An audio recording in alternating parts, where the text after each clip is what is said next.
Well, good morning, everyone. Can I welcome you to the 9th meeting in 2014 of the Infrastructure and Capital Investment Committee. Can I remind everybody to switch off their mobile phones, etc., as they do affect the broadcasting system. Some committee members may be consulting their tablets, however, during the meeting as we provide meeting papers in digital format. Our first agenda item is the second day of consideration of the Procurement Reform Scotland Bill at Stage 2. And I welcome back Nicola Sturgeon, Cabinet Secretary for Infrastructure, Investment and Cities, and her supporting officials. Can I remind members that the Cabinet Secretary's officials are here in a strictly supportive capacity to the Cabinet Secretary and cannot speak during proceedings or be questioned by members. Members should have a copy of the bill, the marshalled list and the groupings for today's consideration. And can I welcome other members who are here to speak to their amendments. So we move to ethical and fair trade practices. I call Amendment 6 in the name of Jim Eadie, grouped with Amendments 14 and 28.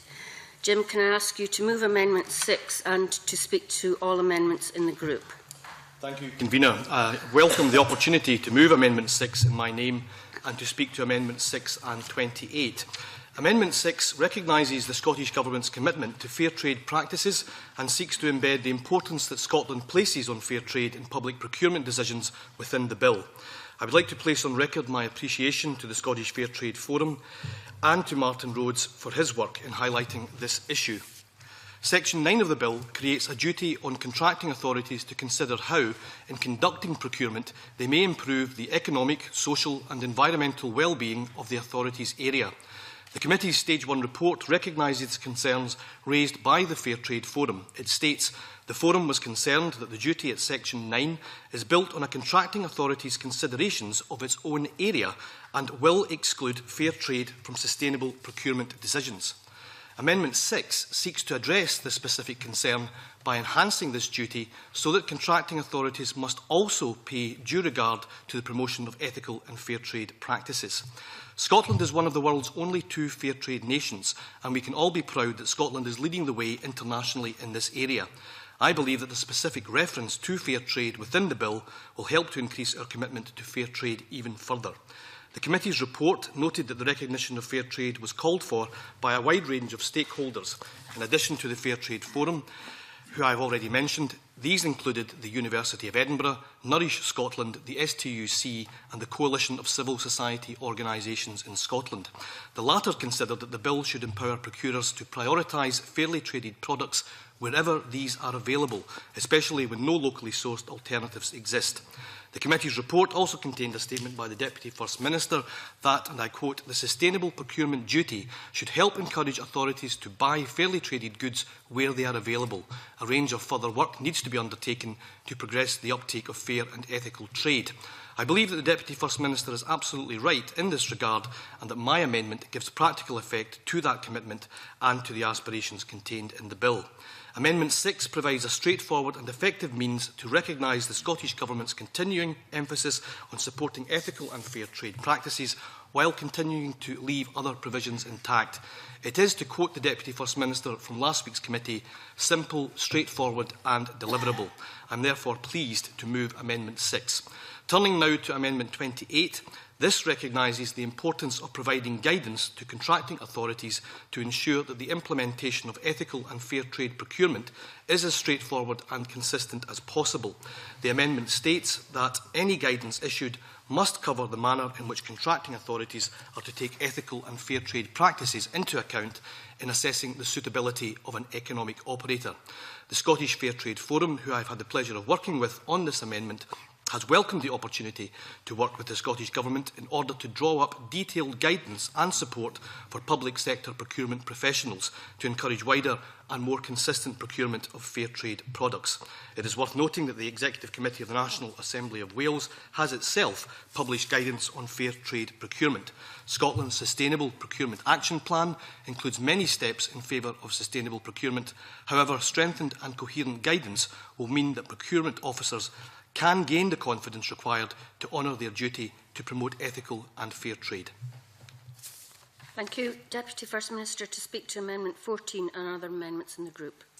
Can I firstly thank Jim Eadie for lodging these amendments? I think it helps us to put a focus at stage 2 on fair trade, an issue that many members commented on during the stage 1 proceedings. I listened very carefully to members' contributions and some of the submissions that we've had, particularly from the Fair Trade Forum, around these issues, and came to the conclusion that we should add a provision to the bill regarding fair and ethical trading. Our status as a fair trade nation means that we're already doing a great deal in this area, and both the government and other public bodies already use and promote fair trade products in a number of different ways. For example, we recently announced funding of the Scottish Fair Trade Forum until 2017 to enable them to further develop support for fair trade across all sections of Scottish society. As was noted in the stage 1 debate, there are some legal challenges around what can be done on fair trade, as European law prohibits specifying particular fair trade brands. It's also the case, and this is just a simple statement of fact, that fair trade products are not going to be available in relation to many procurement exercises that the public sector carries out.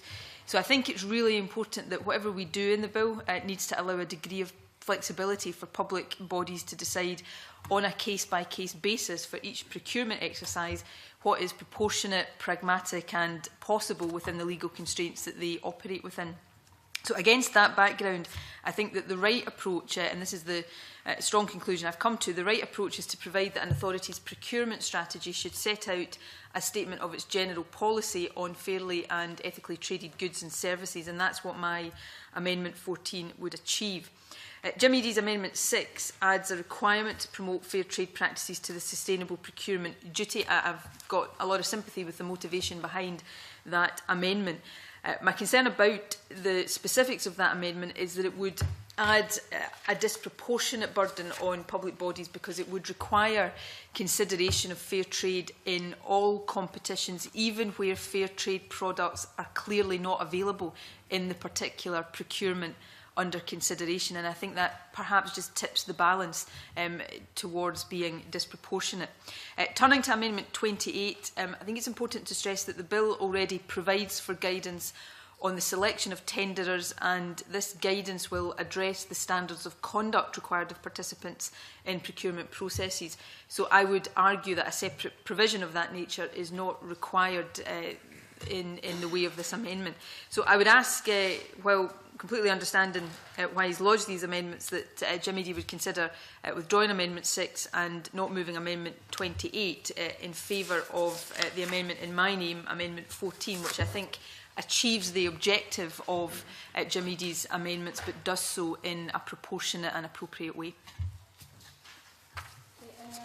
Wish to contribute? Okay, Jim Eadie, can I ask you to wind up and press or withdraw your motion?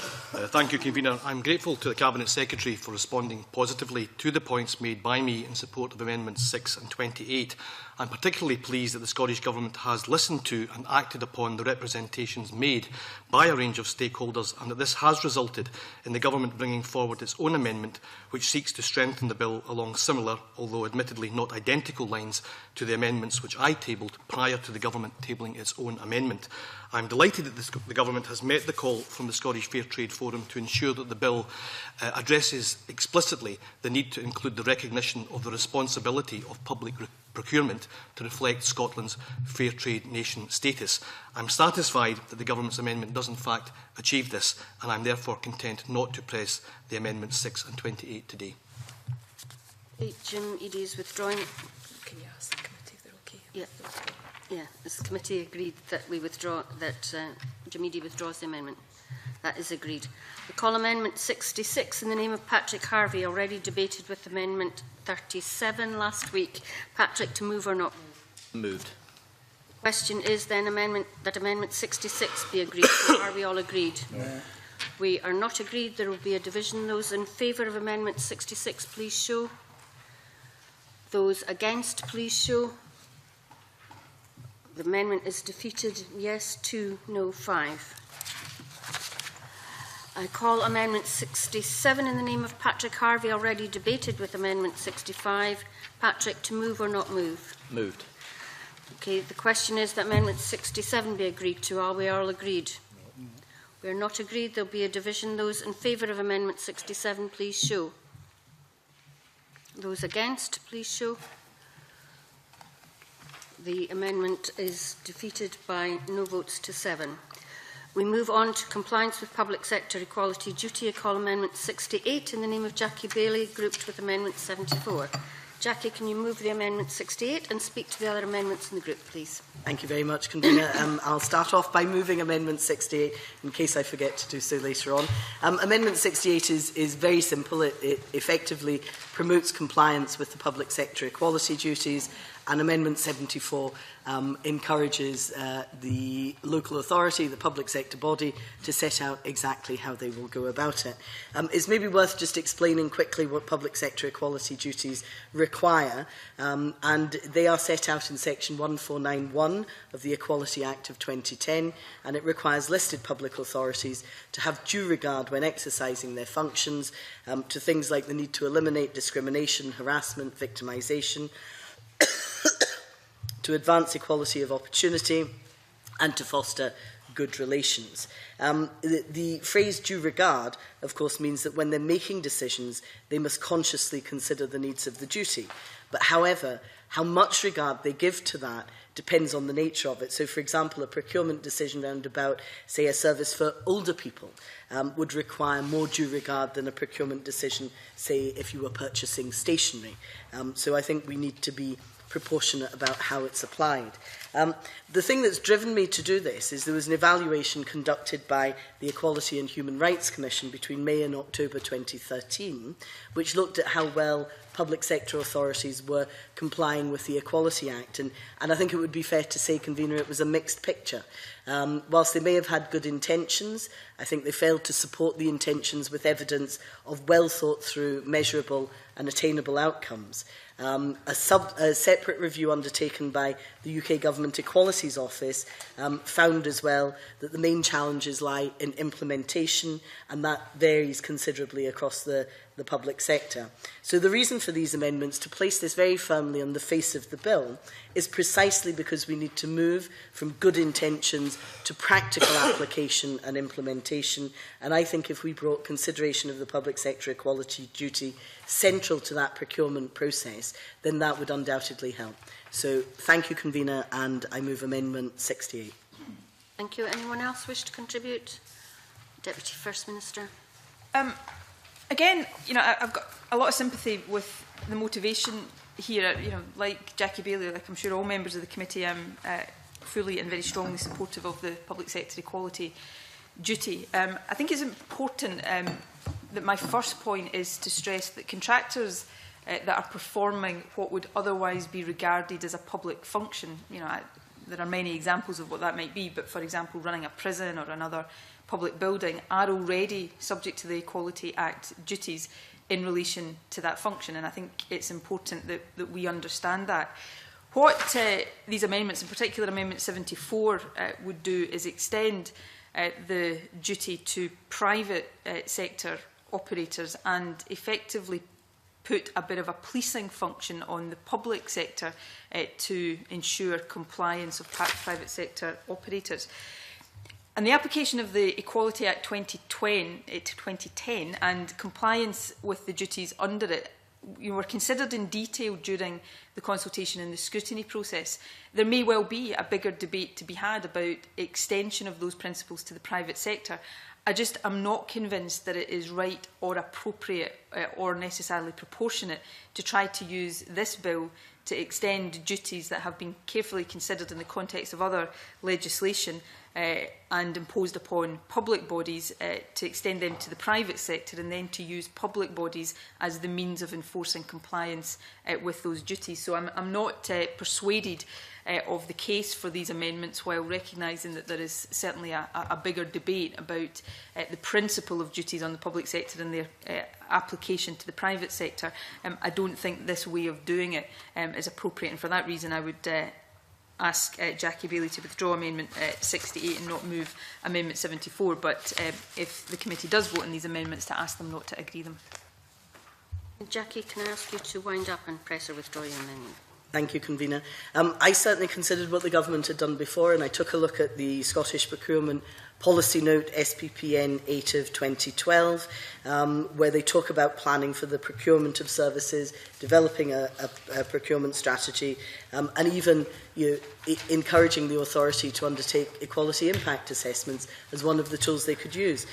Again, I'm unclear whether any have actually been undertaken, whether in implementation we have failed to actually mirror the good intentions. So whilst I hear what the Cabinet Secretary says, I think if you are encouraging anybody to deliver a public service, whether it's the public sector, the voluntary sector or the private sector, in delivering that public service, we would want it to be to the same quality and the same standard and the very highest quality and the highest standard.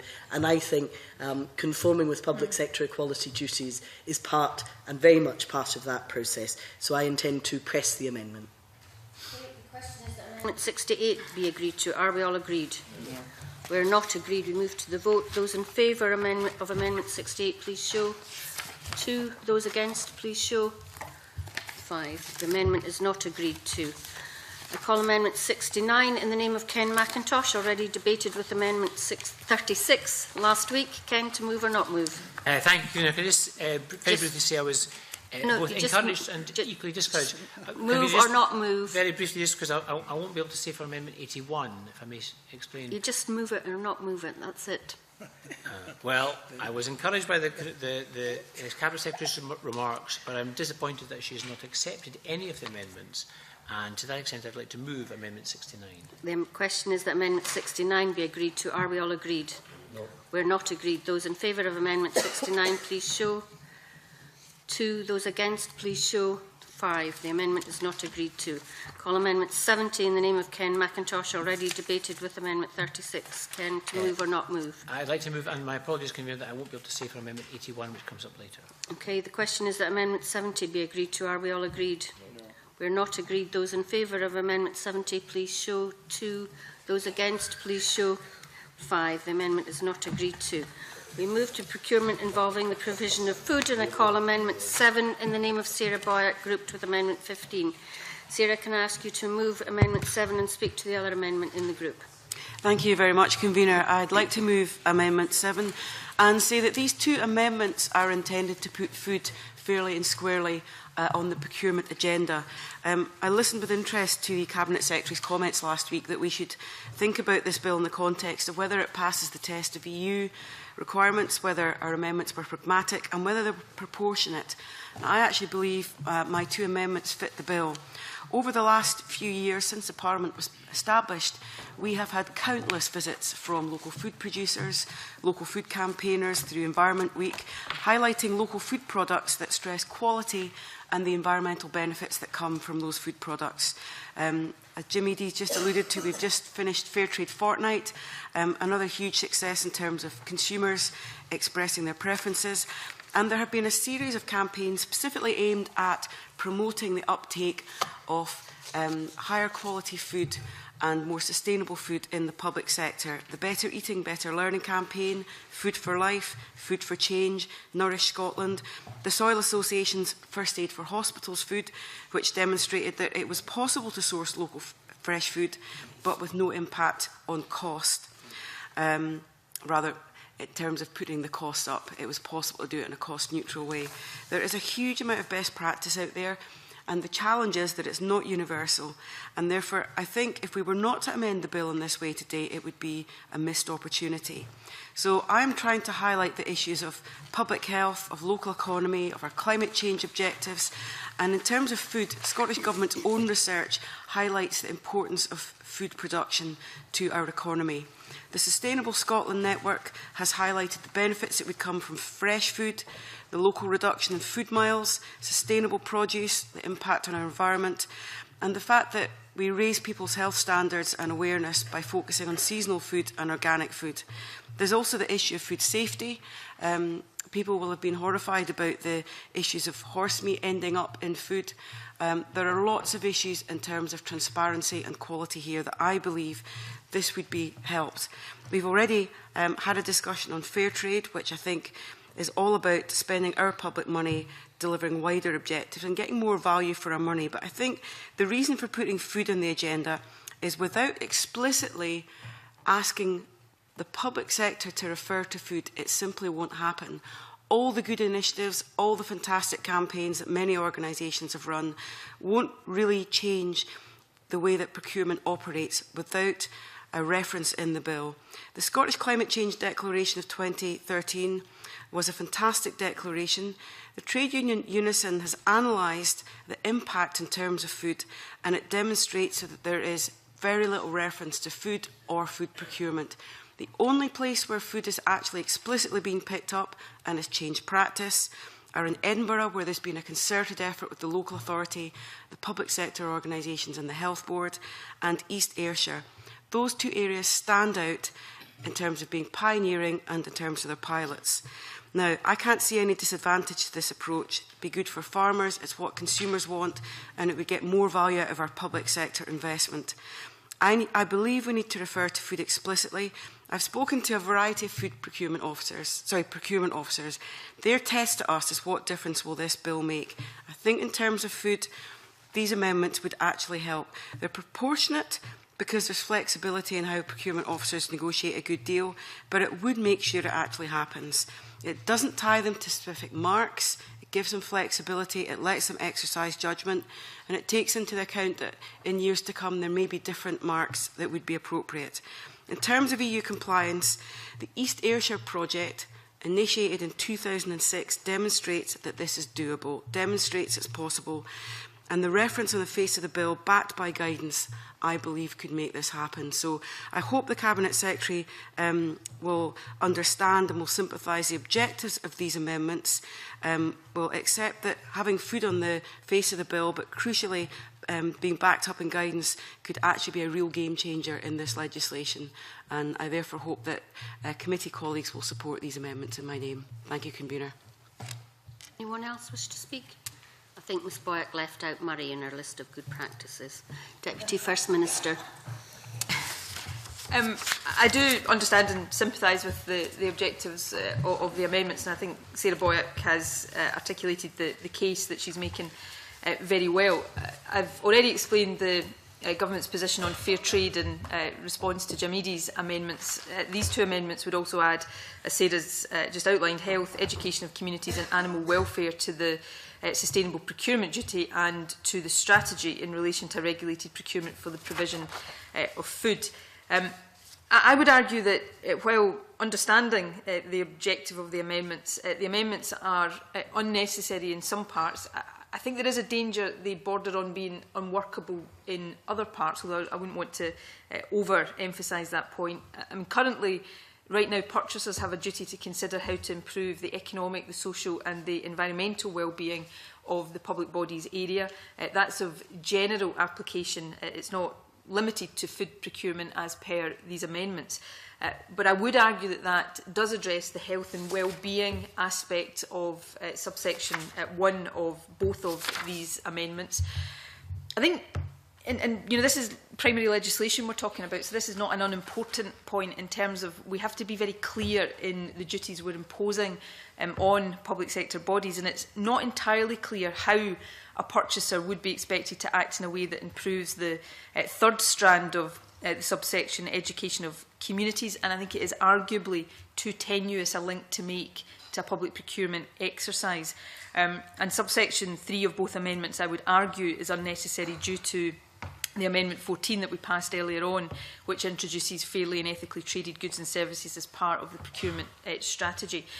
What I would say, I think in relation to the general points made here, this is an area where there is already a very considerable body of policy and guidance which public bodies must comply with already. I'm not absolutely convinced that it is proportionate to overlay further duties in this area.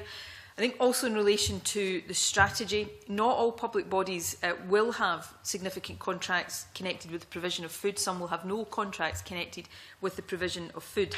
But where they do have significant contracts connected with food, I would expect the strategy to cover these, especially following Amendment 14, which requires that the strategy sets out the authority's general policy on fairly and ethically traded goods and services. As members are aware, under section 16 of the bill, we will be publishing guidance in relation to strategies, which will include detail as to the contents of the strategy. I think that's the appropriate forum for addressing relevant matters concerning procurements involving the provision of food, and I'm certainly asking and tasking my officials to consider this when we come to the drafting of the guidance. I'm happy, as I've said on previous occasions, to share that guidance in draft form with the committee and to consider any input of the committee at the appropriate time.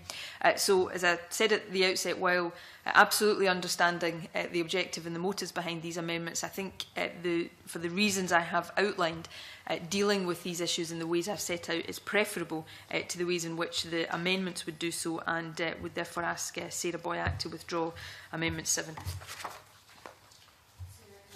To wind up and press or withdraw your amendment, please. Thank you very much, Convener. Well, I'm not entirely surprised by the Cabinet Secretary's response, although I do welcome the fact that there will be guidance coming out from the Scottish Government. I think there is a specific benefit that would come from putting food on the face of the bill. And that's because we've got lots of best practice, we've got lots of good initiatives. The reason I didn't mention the Convener's own authority was it wasn't flagged up in that particular research. And I think it makes the point that there is good practice out there, but it's not universal practice. And I think that's why this would be a missed opportunity not to put it on the face of the bill. I will take my last couple of seconds to certainly encourage a review of what ends up in this bill, because I think we quite often pass legislation and think, job done, move on. I can sense that there's a chance that my amendments might not get through today. So I would leave a plea for the committee and for the Cabinet Secretary that should my amendment not be accepted today, I would hope that we would be able to come back and analyse the first point I made: what difference does the bill make in terms of food procurement? Did this do the job? Did we get a higher proportion of food that actually met the targets that I've outlined in my amendments today? In terms of the health and wellbeing factor, this is both an issue about the quality of food, and I go back to my points about horse meat and traceability, organic food, freshly sourced food. There are lots of very good public health arguments, links into the obesity agenda as well. There's lots of preventative arguments about having a strong, effective, good public health food policy. I think procurement is one of the ways that we could do it. It's a really significant issue for the public sector in terms of prisons, the health service, local authorities and the public sector more generally. So I think this would force everyone who's doing procurement to think and put this centre stage. I think if we don't put these amendments in, it won't be centre stage, and I'll certainly imagine myself coming back to a committee some years hence. Thank you, Convener. I'd like to push the amendment in my name. Okay, thank you. The question is that Amendment 7 be agreed to. Are we all agreed? We are not agreed. We move to a vote. Those in favour of Amendment 7, please show. 2. Those against, please show. 5. The amendment is not agreed. We move to Contracts for Health and Social Care Services. I call Amendment 38 in the name of Jim Eadie, grouped with Amendments 10, 10A, 11 and 11A. Jim, can I ask you to move Amendment 38 and speak to other amendments in the group as briefly as you possibly can? Thank you, Convener. I'm pleased to move and introduce Amendment 38, which is intended as a probing amendment. The amendment seeks to create a duty on contracting authorities to consider how, in conducting the procurement process relating to a health or social care service, it may improve the quality of the service and the well-being of the individuals and families who will use it.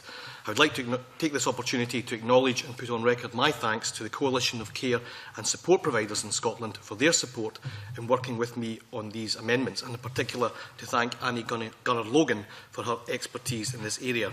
As we've already discussed, the Sustainable Procurement Duty at Section 9 is an important new obligation on contracting authorities to consider a range of factors when carrying out procurement activity, including how they can use procurement to bring about improvements to the well-being of the area, to facilitate better access for small and medium-sized enterprises and third sector organisations to the process, and to promote innovation. In care and support, procurement is a process used to put services in place to meet the assessed needs of individuals, yet the bill as introduced does not place authorities under any obligation to consider the well-being of those individuals, nor that of their families and carers, in carrying out procurement activity. The question is, if the needs and considerations of the authority area are deemed important enough to be included within the terms of the bill, why should the individuals within that area not also be included? It is therefore proposed that the sustainable procurement duty be enhanced by the addition of a provision requiring authorities to consider how procurement activity can improve not only the well-being of the area, but focus specifically on the well-being of the person or persons who use or will use the service to be procured, and also for authorities to publicly report on the extent to which this is achieved. This amendment seeks to align the bill with the ambitions of the Christie Commission and the Scottish Government's own programme of public service reform, as well as aligning it more closely to current imperatives in social care policy and practice. Therefore, I am pleased to move Amendment 38. Deputy First Minister, can I ask you to speak to Amendment 10 and the other amendments? Thanks, Convener. I mentioned during last week's session the commitment that I had previously given the committee to bring forward an amendment exempting health and social care contracts from a requirement for advertising. Amendment 10 makes good that commitment. On Amendment 10E, the power in subsection 3 of Amendment 10 is drafted to be consistent with other subordinate legislation provisions in the bill. It's the Government's intention to bring forward regulations under this power, so changing the may to a must would have no practical effect here. The amendment, I would argue, is therefore not necessary and would lead to some inconsistent drafting in the legislation. On further reflection, following the committee hearing we had last December and the Stage 1 committee report, which asked the Government to consider representations from CCPS and others, I've also decided to bring forward a further amendment, which is Amendment 11, which gives the Scottish Government the power to issue statutory guidance on health and social care contracts. Like other guidance and regulations provided for in the bill, there will need to be extensive consultation with all stakeholders on its content, and I'm very happy to give an undertaking to the committee today to consult with you on that guidance in due course. Amendment 11A would change Amendment 11 so that ministers were required to publish guidance on health and social care services rather than having a power to do so. On reflection and given the importance of the guidance on the amendment that I'm bringing forward, I have no objection to that amendment being passed if the committee sees fit to pass the amendment and make that change. On Amendment 38, Section 11, subsection 5 on procurement strategies already requires that they contain a statement of general policy on engaging with those affected by the authority's procurements. In the context of health and social care procurements, that will inevitably require consideration of users, their families and carers. So the needs of users must be a key consideration already in terms of the framing of the bill. Also, health and social care services provided will be quality assured through the inspection and scrutiny process of Health Care Improvement Scotland, or Social Care and Social Work Improvement Scotland, or in the case of integrated services under the Public Bodies Joint Working Bill by both of these organisations. I would suggest therefore to Jim Eadie, and I understand his motivations in bringing forward this amendment, that rather than complicating the general duty laid out in this bill, this is a matter that should be considered and addressed in the context of the statutory guidance that I am, by way of these amendments, undertaking that the Government will bring forward. So in conclusion, I would ask the committee to support my amendments 10 and 11 and ask Jim Eadie to withdraw Amendment 30 in line with the comments I've given, and ask Mary Fee, even though she hasn't actually moved it yet, to not move Amendment 10E. Okay, Mary Fee, can I ask you to speak to Amendment 10E and the other amendments in the group, please? Thank you, Convener, and I will be brief, as both my amendments 10E and 11E would require only a change of one word and would amend amendments in the Cabinet Secretary's name. And I'll speak to both amendments as they are quite simple amendments. Amendment 10E would make it a duty on ministers to state clearly what health and social care service is. Leaving the original amendment unchanged could result in a lack of clarity over what a health and social care service is, and could potentially put contracting authorities in an unfavourable situation. And again, an Amendment 11A would change one word in the Cabinet Secretary's amendment and would provide additional clarity to procurement circumstances that need to be adhered to for transparency, and ensures that guidance would be published. It would also ensure that continuity of language in Amendment 11 and 10, and would strengthen the original amendments, and I move Amendment 10A. Anyone else wish to contribute? Okay, Jim, can I ask you to wind up and press or withdraw your amendment, please? Thank you, Convener. I'm grateful to the Cabinet Secretary for responding to the points raised by me in support of Amendment 38. I would also like to acknowledge the ongoing constructive dialogue which the Cabinet Secretary alluded to, which has taken place between Scottish Government officials and the Coalition of Care and Support Providers in Scotland. This has already resulted in the Government bringing forward a series of amendments which specifically address a range of concerns brought forward by the Coalition. My purpose in tabling Amendment 38 was to explore further the outstanding issues raised by the Coalition and to seek further clarification on what further assurances the Government could provide in meeting those concerns. I welcome the commitment by the Cabinet Secretary to bring forward a further amendment, Amendment 11, and the assurance that the issues raised in Amendment 38 will be properly considered as part of the consultation process on the statutory guidance which will be issued by the Government. I am therefore content not to press the amendment today. Jamidi wishes to withdraw his amendment. Has the committee agreed? That is agreed. Thank you. I call Amendment 71 in the name of Patrick Harvey, already debated with Amendment 65 last week. Patrick, to move or not move? Can I move Amendment 71 and indicate that I don't intend to remove the remaining 4 amendments in my name? Okay, the question is that Amendment 71 be agreed to. Are we all agreed? No.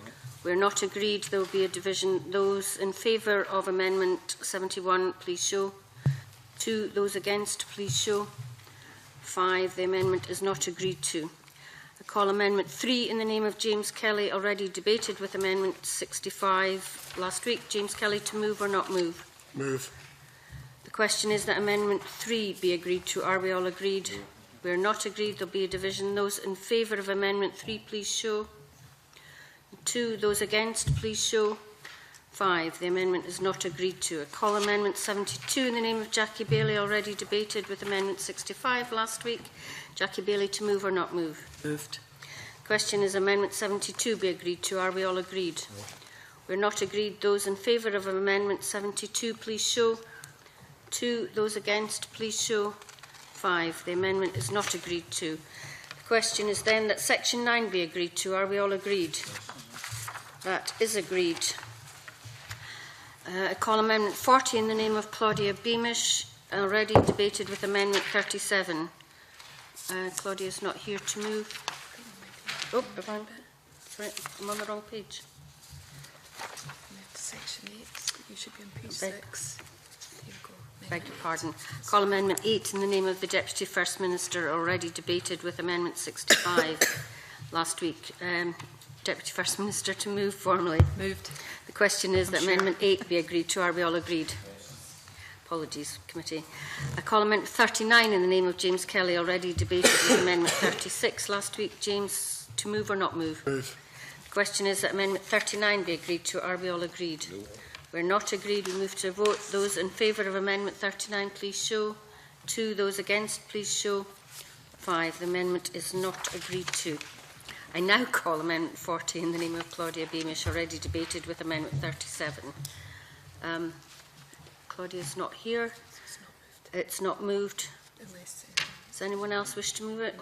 The question is that Amendment 40 be agreed to. Are we all agreed? No. It's not agreed. We move to a vote. Those in favour of Amendment 40, please show. 2. Those against, please show. 5. The amendment is not agreed to. We move to Section 10, Supported Businesses, and I call Amendment 9 in the name of the Deputy First Minister, grouped with Amendments 13 and 17.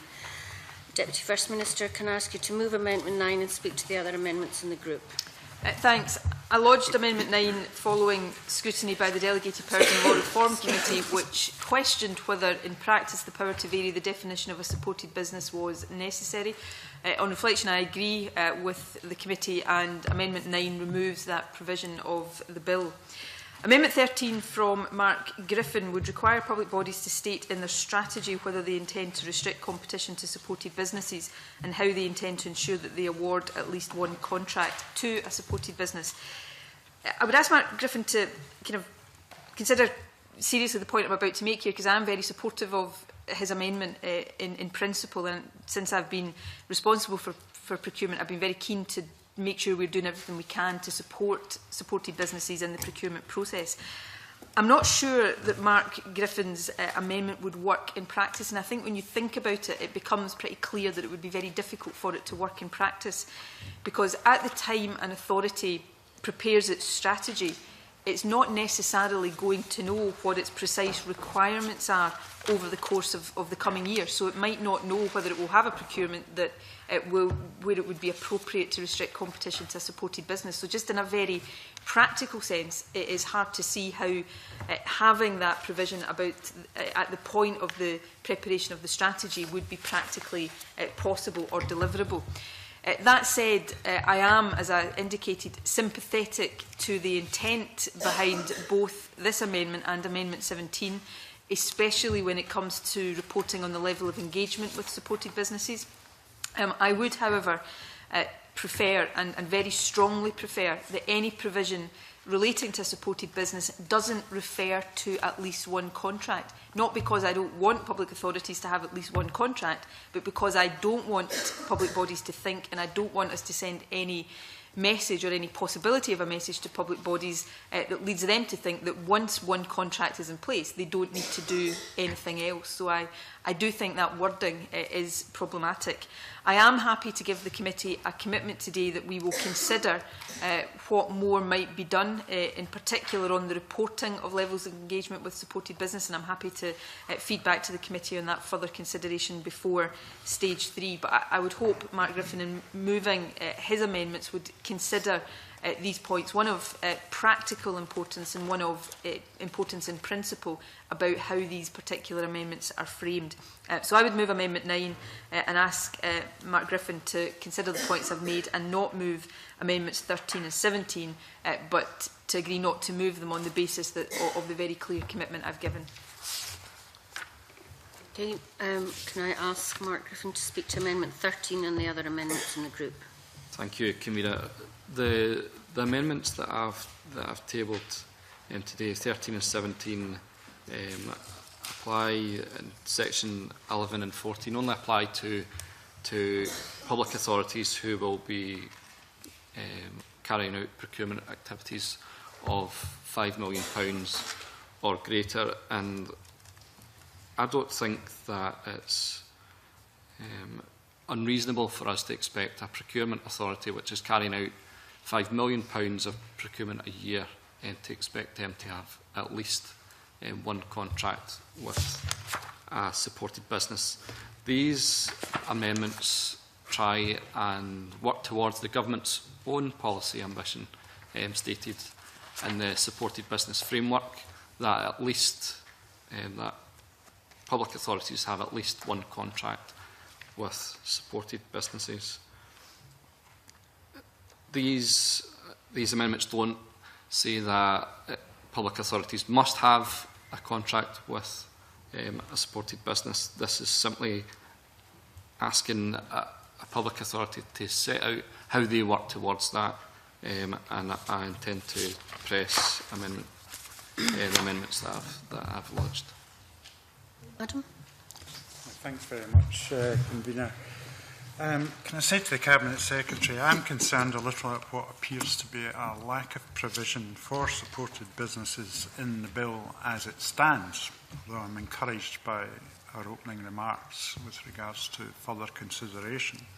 And I'm certainly sympathetic to Mark Griffin's amendment, which seeks to embed Scottish Government policy within the bill. It is, as he said, the Scottish Sustainable Procurement Action Plan does encourage every public body to have at least one contract with a supported business.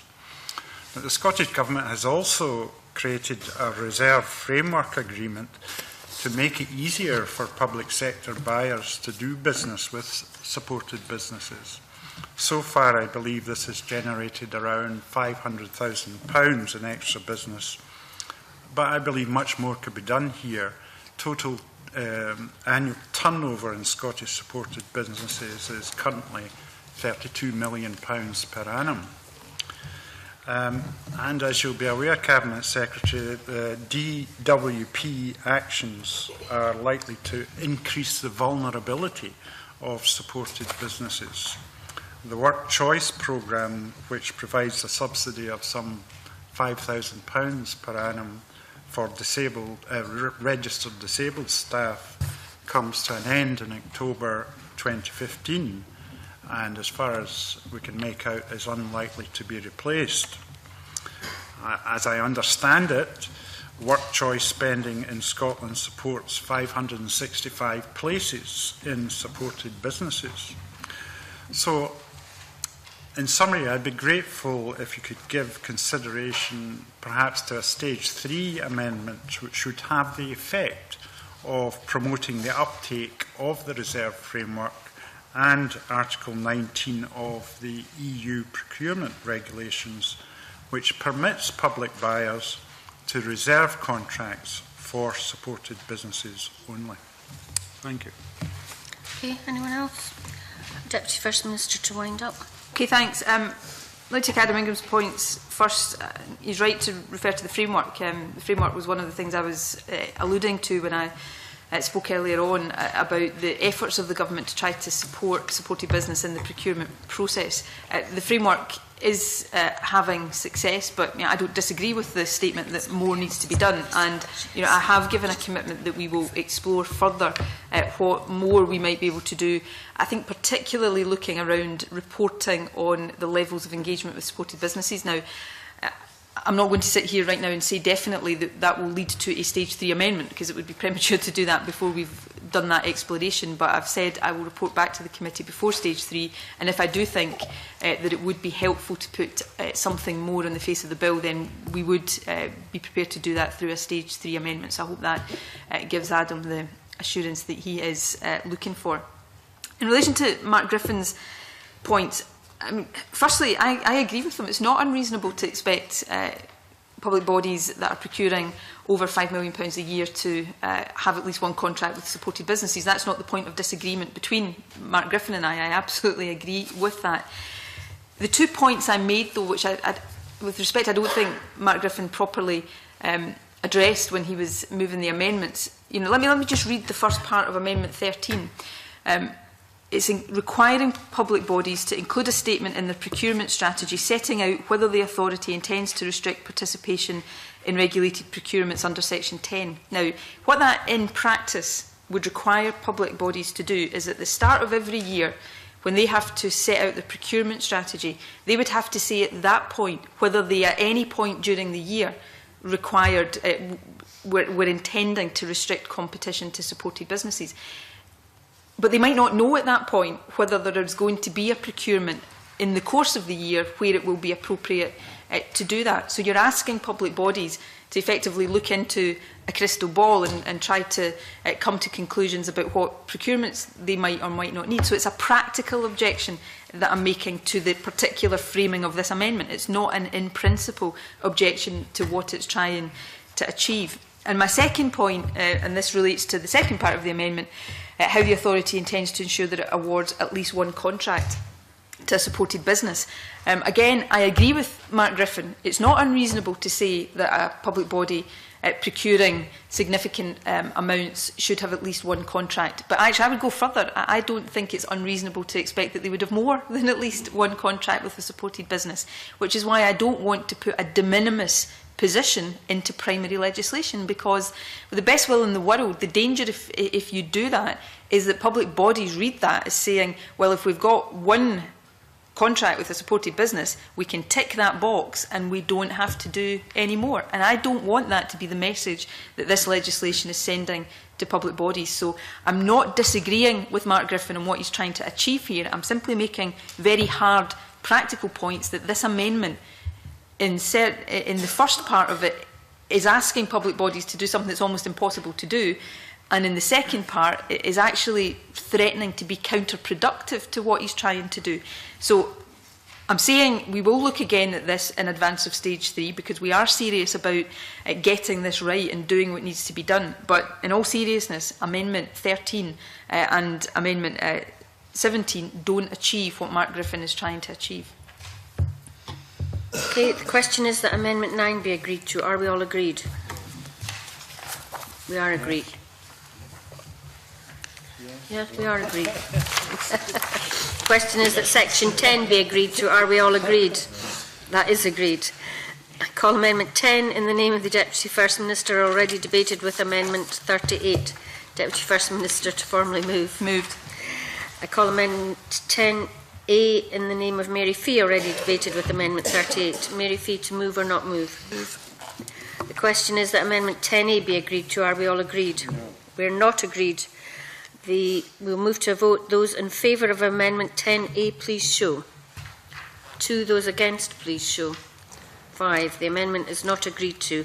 The question is that Amendment 10 be agreed to. Are we all agreed? That is agreed. I call Amendment 11 in the name of the Deputy First Minister, already debated with Amendment 38. Deputy First Minister to move formally. Moved. I call Amendment 11A in the name of Mary Fee, already debated with Amendment 38. Mary Fee to move or not move? Move. The question is that Amendment 11A be agreed to. Are we all agreed? Yes. Is that agreed? Yes. The question is that Amendment 11 be agreed to. Are we all agreed? That is agreed.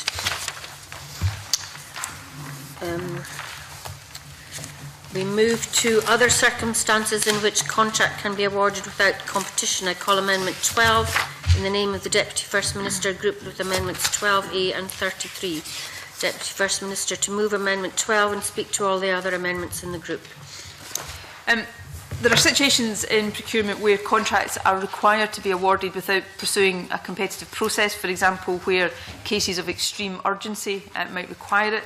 Under the proposed new EU Procurement Directive, there will also be some types of contract which, similar to health and social care contracts, may be awarded without competition. Amendment 12 is simply intended to allow us to define in regulations the circumstances in which advertising and competition is not required, so it builds a necessary degree of flexibility into the legislation.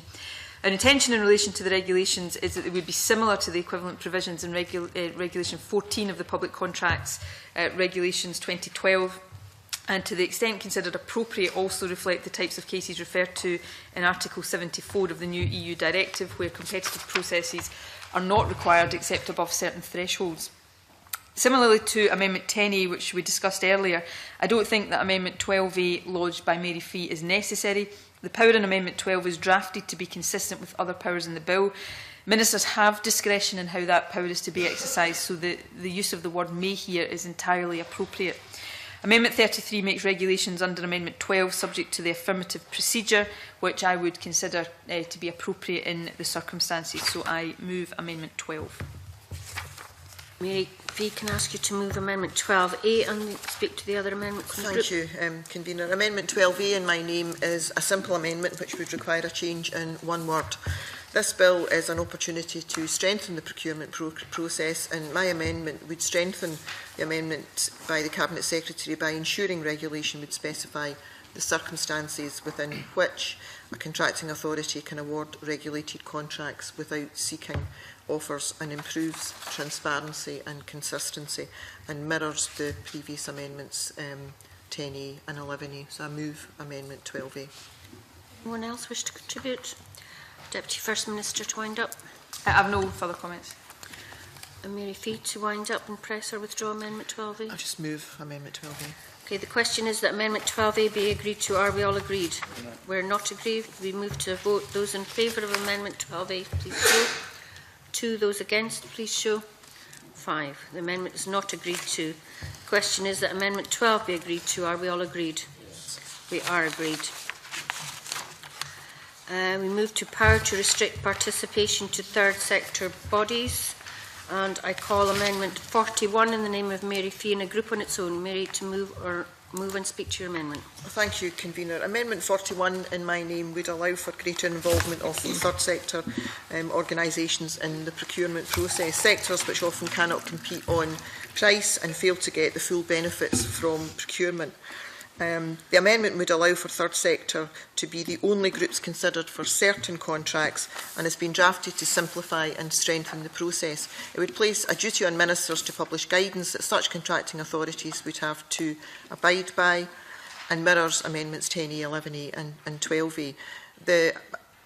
The amendment could further increase the participation of third sector organisations, which often offer a high degree of innovation through procurement, but as I said earlier, often miss out on the procurement process, and could also bring enhanced benefits to communities. And I move Amendment 41.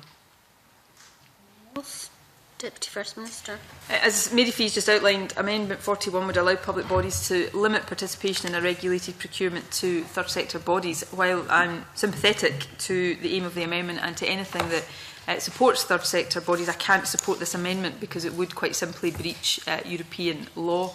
It is, of course, possible to, in the case of some procurement exercises, to restrict competition to the third sector, but that depends on the particular circumstances of the competition. In some cases, the general duties which flow from EU law will apply even at contract values within the threshold provided for by the bill. Restricting competition in such cases would be discriminatory and therefore incompatible with EU law.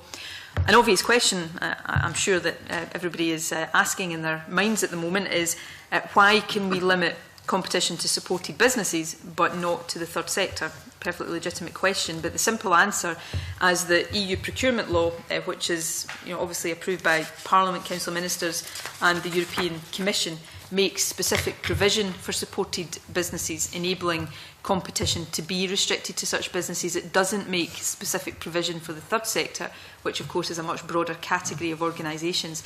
In other words, we're able to rely on a provision made by Europe on supported businesses, but there is no equivalent European provision that would allow us to do the same for the third sector. So, as I say, I'm sympathetic to anything that will help the third sector, but this amendment would clearly and pretty blatantly breach EU law, and I therefore, for reasons that I'm sure the committee will understand, can't support it. Mary Fee, can I ask you to wind up and press or withdraw your motion? Can I thank the Cabinet Secretary for her contribution and her words. I appreciate that she is supportive of what the amendment is trying to do, and I am disappointed that she cannot bring herself to support it. However, I will move Amendment 41. Okay, the question is that Amendment 41 be agreed to. Are we all agreed? No. We're not agreed. Those in favour of Amendment 41, please show. 2. Those against, please show. 5. The amendment is not agreed to. Call Amendment 42 in the name of Mary Fee, already debated with Amendment 65 last week. Mary Fee, to move or not move? Not moved. That's not moved. I call Amendment 73 in the... No, not moved it. Call Amendment 73 in the name of Patrick Harvey, already debated with Amendment 61 on day one. Patrick's not here. He wasn't going to move. Anyone else wish to move? I call amendment. It's not moved. I call Amendment 13 in the name of Mark Griffin, already debated with Amendment 9. Mark, to move or not move? Move. The question is that Amendment 13 be agreed to. Are we all agreed? No. We're not agreed. There will be a vote. Those in favour of Amendment 13, please show. 2. Those against, please show.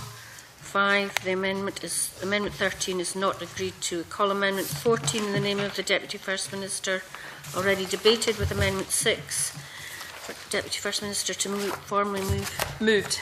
The question is that Amendment 14 be agreed to. Are we all agreed?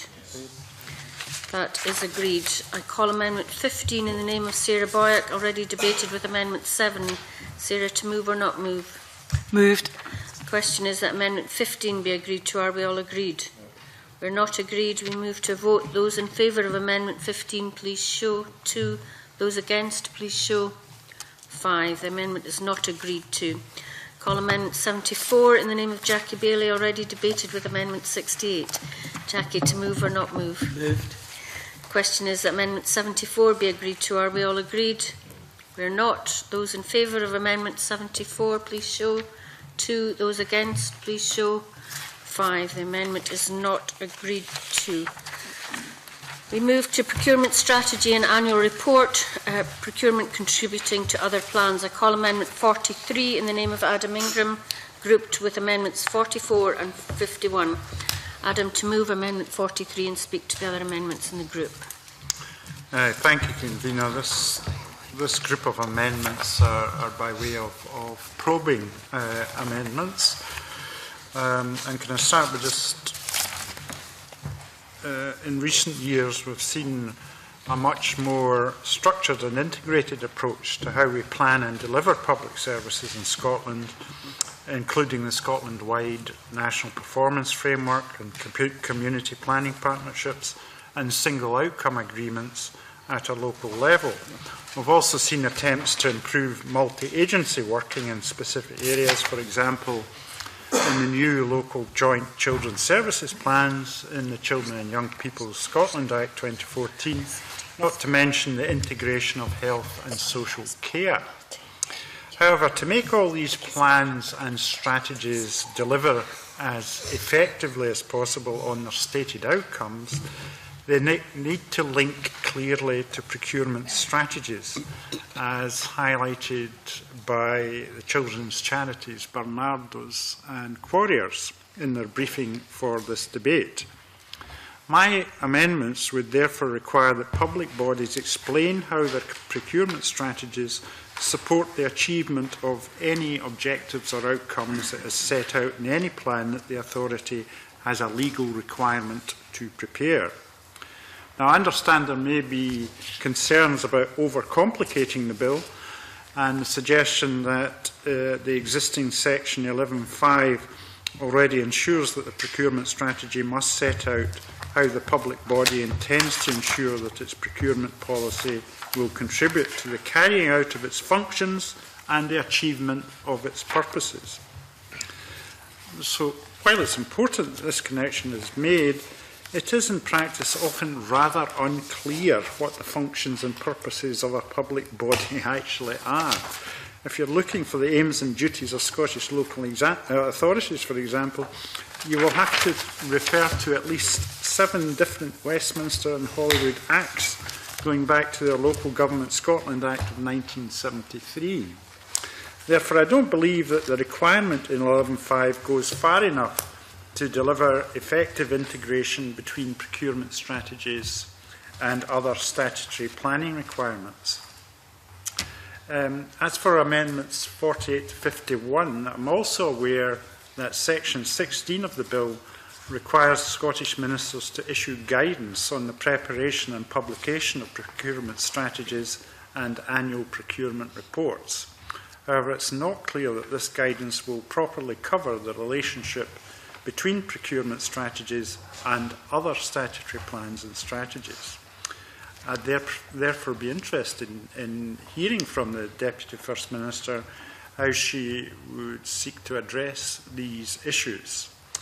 And finally, I would like to briefly mention Amendment 47, which rather sticks out on its own. Recent years have seen the growing use of public social partnerships, PSPs, to deliver public services in Scotland. I think this is potentially a welcome development, linking third sector experience with government objectives. This amendment will simply require reporting of the number of times PSPs are used, and the Scottish Government has usefully provided an explanation of the meaning and function of the term public social partnerships in their 2011 guidance. So I'm very interested to hear what the Deputy First Minister has to say on these issues. Anyone else wish to contribute? Deputy First Minister. Can I thank Adam Ingram for lodging these amendments? I think they do focus attention on some important matters about joint working between public authorities and how we ensure that procurement processes contribute to the overall aims and objectives of public authorities. One of my recurring themes throughout discussion of this bill has been that we need to be careful not to overcomplicate the requirements that the bill imposes on public authorities. The longer I've been involved in this area, and certainly my experience in going through the process of the bill, I've come to the view that that is really important, because the more you overcomplicate things, the less chance I think you have that what we do impose on public bodies in terms of the bill will have the desired effect. So it's a substantive concern I've got. I can see the logic of linking plans to regulated procurement, which would be the effect of Amendments 43, 46, 48 and 51. But in effect, what I would argue is that this is already required by Section 11 of the bill. Section 11, subsection 5, subsection A1 of the bill says that the procurement strategy must in particular set out how the authority intends to ensure that its regulated procurements will contribute to the carrying out of its functions and achievement of its purposes. Further information in relation to the content of reports will be addressed in guidance, which will be published under Section 16.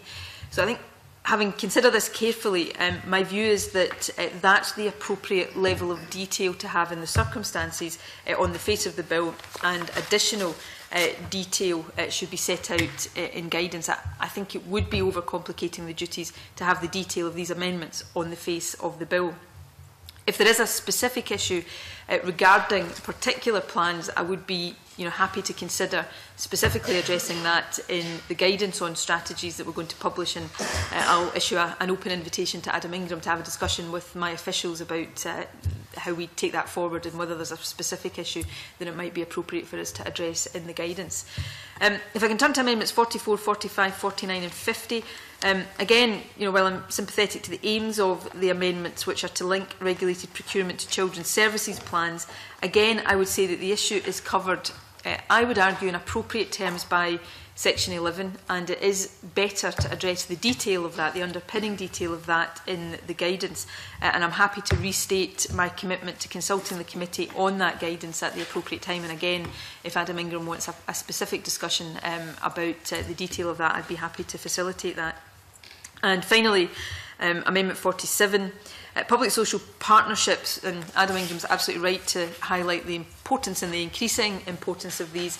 Nevertheless, they are still at a relatively early stage of development, and while I'm very positive, the government generally is very positive about PSPs, we are, and evidence of that is we're funding support for their development through the Ready for Business programme. I'm just cautious at this stage about whether it would be appropriate to impose a statutory obligation upon public bodies to report on how many they've entered into, given that they are at an early stage of development. That said, reporting, as I've indicated in other groups, is a matter that we intend to keep under close review, and the provision in Section 16 on guidance relating to reports will allow us to address PSPs at a future point, should we consider it appropriate to do so. So, in conclusion, I would hope that Adam Ingram takes the opportunity, if he thinks it appropriate, to follow up on the offer of further discussion around the principle of these amendments. But in light of the explanation and the comments I've made, I would ask him to withdraw Amendment 43 and not to move the other amendments in the group. Okay, Adam, to wind up and to press a withdrawal amendment. Yep, and I'm happy to oblige the Deputy First Minister. As I indicated at the outset, these were probing amendments, inspired by children's charities, and reassured by what the Deputy First Minister has said, and I particularly welcome her willingness to consult in terms of the guidance on this, that I would hope the children's charities can take full advantage of that. So on that basis, I'm happy not to move these particular amendments, Convener. Okay, we'll have to go through them individually, I think. So, Amendment 43 is to be withdrawn. Is that agreed? I call Amendment 44 in the name of Adam Ingram, already debated with Amendment 43. Move or not move? Not move. That's not moved.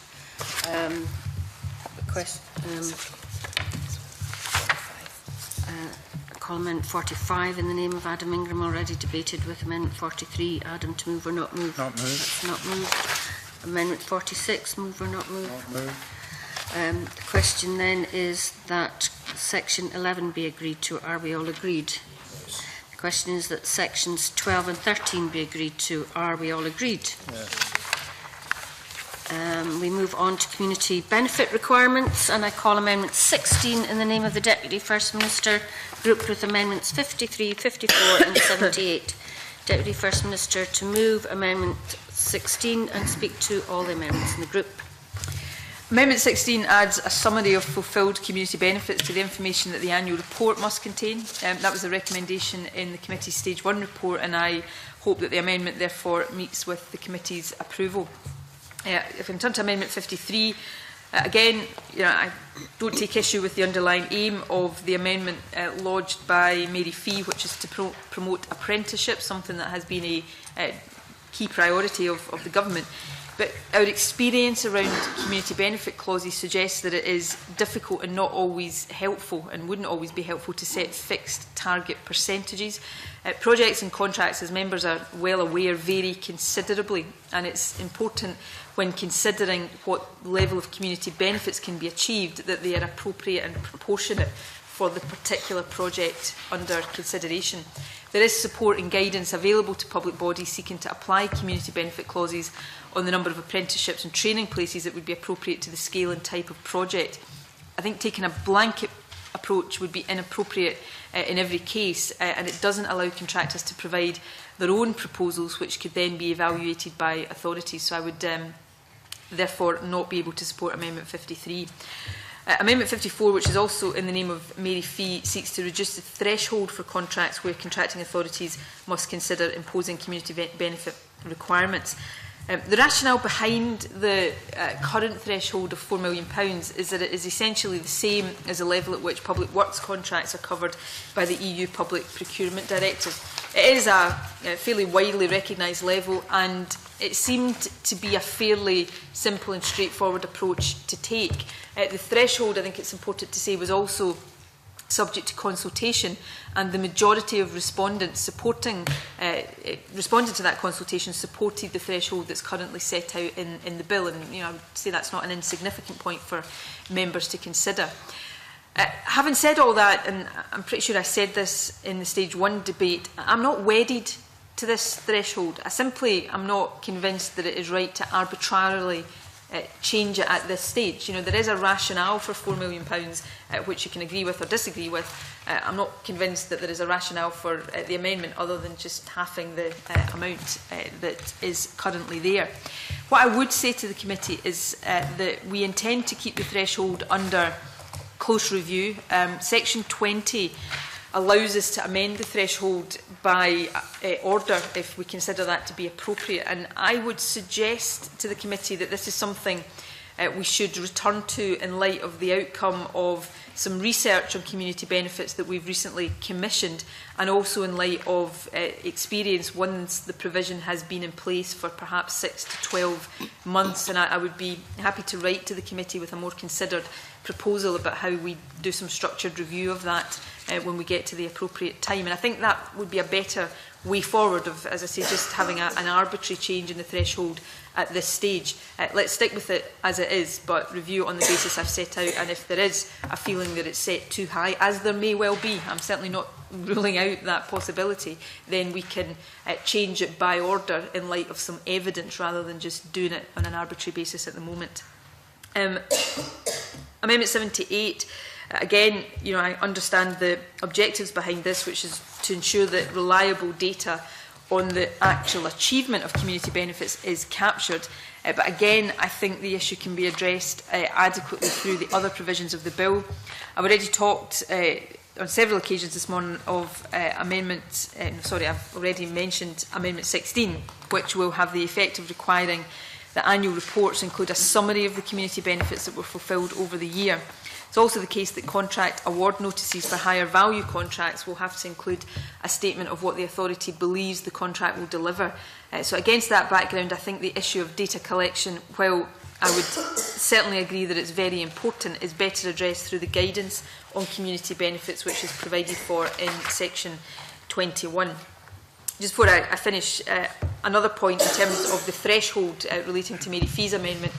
I think it's really important wherever we set this threshold, that it's a bit like the point I made in relation to supported businesses. Wherever we set the threshold, we must be very clear that we're not saying to public bodies that if they're procuring below that threshold, they're not expected to have regard to community benefits. They absolutely are. We're simply setting a threshold above which it is a duty being imposed on them. So I would move my own Amendment 16, ask Mary Fee not to move 53 and 54, and Jackie Bailey, who hasn't spoken yet on this group, not to move Amendment 78. Okay, I now call Mary Fee to speak to Amendment 53 and the other amendments in the group. Thank you, Convener. Amendment 53 in my name would ensure a quota of 5% of apprentices as a requirement for any contractor within procurement bidding on a large contract. For communities to achieve the greatest benefit for all contracts over the threshold, we must be bolder, and this bill is an opportunity to do that. Amendment 53 would ensure that larger organisations that benefit from large sums of public money take on apprentices. If we are promoting training and recruitment, then I think it's only right that we set a quota. And asking large organisations to take on one apprentice in every 20 employees boosts the skills and employability of those taking on apprentices, and what would have wider reaching benefits for the community. And Amendment 54 in my name would reduce the threshold for a community benefit requirement from 4 million to 2 million. And my amendment would ensure that communities would get the maximum benefit from procurement. We heard frequently throughout the evidence sessions that the threshold was too high and needed to be reduced. And lowering the threshold to 2 million offers the chance for greater levels of benefit to be reaped in communities. And can I just say at this point, I'm grateful for the comments that the Cabinet Secretary has made in relation to the threshold, and also in relation to my Amendment 53. I also support Amendment 16 in the Cabinet Secretary's name. Ensuring a summary of community benefit within annual reports improves transparency and accountability and is a welcome improvement. And I also support Amendment 78 in Jackie Bailey's name, which she is just about to speak to, which again would strengthen community benefit and ensure only benefit reported is evidence-based from data. And I move Amendment 53. Over to you, Ms Bailey, to speak to Amendment 78 and the other amendments in the group. Thank you very much, Convener, and I'm sorry I'm going to have to disappoint the Cabinet Secretary because my intention is to move the amendment. Well, as she says, it is a consistent approach, so there you go. In the Stage 1 debate, we actually touched on this issue, and I thought I received quite positive support from the Cabinet Secretary, but there you go, I must have been mistaken. Because at that stage, we were very clear that there are some very good community benefit policies and practices, and one such was the Commonwealth Games. But it is the case that we don't know the extent of those contracting with the Games, how they're actually improving, say, for example, women's chances in industries where they are underrepresented, because they aren't actually collecting the data required to make that assessment. We know there's difficulty in getting workforce data, whether it's the Commonwealth Games, whether it's ALIOs, and if we are in any way going to be able to judge or demonstrate the effectiveness of these community benefit clauses, then actually we need to collect the data on which to effect that judgment. Amendment 78 quite simply enables Scottish ministers to determine what data should be collected, the manner in which it should be published, and I think is central to judging effectiveness of community benefit policies. So I move Amendment 78. Anyone else? Okay, Deputy First Minister to wind up. I would say to Jackie Bailey, I think she's sort of not, I wouldn't say deliberately, but she's mishearing the fact that I do support what she's saying. I just think the bill allows it to happen the way it's currently drafted, and I've been quite consistent about not overcomplicating the provisions of this bill. I don't disagree for a second about the importance of data collection, good quality data collection, and I don't dispute the fact that it doesn't always happen as it should do just now. So there's no argument at all in terms of the objective. It's simply a disagreement on how best to go about that. So I'll continue to try to persuade her that we're actually in agreement, and maybe one day we'll be able to publicly admit it. In terms of Mary Fee, again, it's similar. I don't disagree here. I simply, we've got a lot of experience now in government, and I think most of it is very positive experience around the application of community benefit clauses in big public contracts, and that experience tells us that, and this is a pretty obvious point, the nature of contracts vary very considerably in terms of their scale, their type, the kind of public community benefit clauses that are appropriate, and I simply don't think it is helpful to take a kind of blanket approach to something that is in practice much more nuanced and much more kind of diverse in terms of the range of community benefit clauses that might be appropriate. I think it's far better to try to tailor community benefit clauses to the particular circumstances of a particular contract. There's also the danger, similar to the points I made around supported businesses and the threshold, is, you know, if you put in a de minimis, the danger is that people start to play to the de minimis, and that becomes the accepted standard as opposed to the minimum that you're expecting people to achieve. So I think it's better that we continue to be ambitious around community benefits rather than have a kind of de minimis blanket approach in the legislation. And on the threshold, you know, I would say again to Mary Fee, she said we heard time and time again that the threshold was wrong. Well, that wasn't the experience of the consultation. I've read, as you would expect me to read the evidence to the committee, but the consultation didn't come to the view that the threshold was wrong. I am not wedded to the £4 million threshold, but there is a rationale for setting it there. I would argue that other than just cutting it in half, there isn't a considered rationale for the amended threshold. And I think it is important that we just wait and see and review what the experience and practice is. There's an easy in terms of the method we've chosen way of amending it in future if Mary Fee's right, and we would get more value out of community benefits if it was set at a lower level. And you know, I'm very keen that we do that. I'll repeat the offer I've made to the committee to set out some proposals about how we do that in partnership in a very structured way. I just think that's a better way of going, rather than taking one level that has got some rationale, whether you agree with that rationale or not, and just replacing it with something that's been chosen arbitrarily. So those are my concluding comments, and I would continue to ask the committee to support Amendment 16 and to reject the others in this group. Anyone else wish to contribute? Okay, Deputy First Minister to wind up. Nothing further? Okay. The question is that Amendment 16 be agreed to. Are we all agreed? That is agreed. I call Amendment 17 in the name of Mark Griffin, already debated with Amendment 9. Mark, to move or not move? The question is that Amendment 17 be agreed to. Are we all agreed? We are not agreed. We move to a vote. Those in favour of Amendment 17, please show. 2. Those against, please show. 5. That's not agreed to. I call Amendment 47, 48, 49, 50 and 51 in the name of Adam Ingram, already debated with Amendment 43. Adam, to move or not move these amendments? Not move. Not moved. The question then is that Section 14 be agreed to. Are we all agreed? Yes. The question is that Section 15 be agreed to. Are we all agreed? Yes. Those are agreed. Move to publication of guidance and laying before Parliament. I call Amendment 18 in the name of the Deputy First Minister, grouped with Amendments 19 to 23, 26, 29 and 30. DFM to move Amendment 18 and speak to the other amendments in the group. Amendments 18 to 23 and 26, 29 and 30 are amendments responding to the Delegated Powers and Law Reform Committee's scrutiny of the bill. The amendments require the publication by Scottish Ministers of guidance under the bill and require such guidance to be laid before Parliament. I think they're pretty straightforward and non-controversial amendments, so without further ado, I'll move Amendment 18.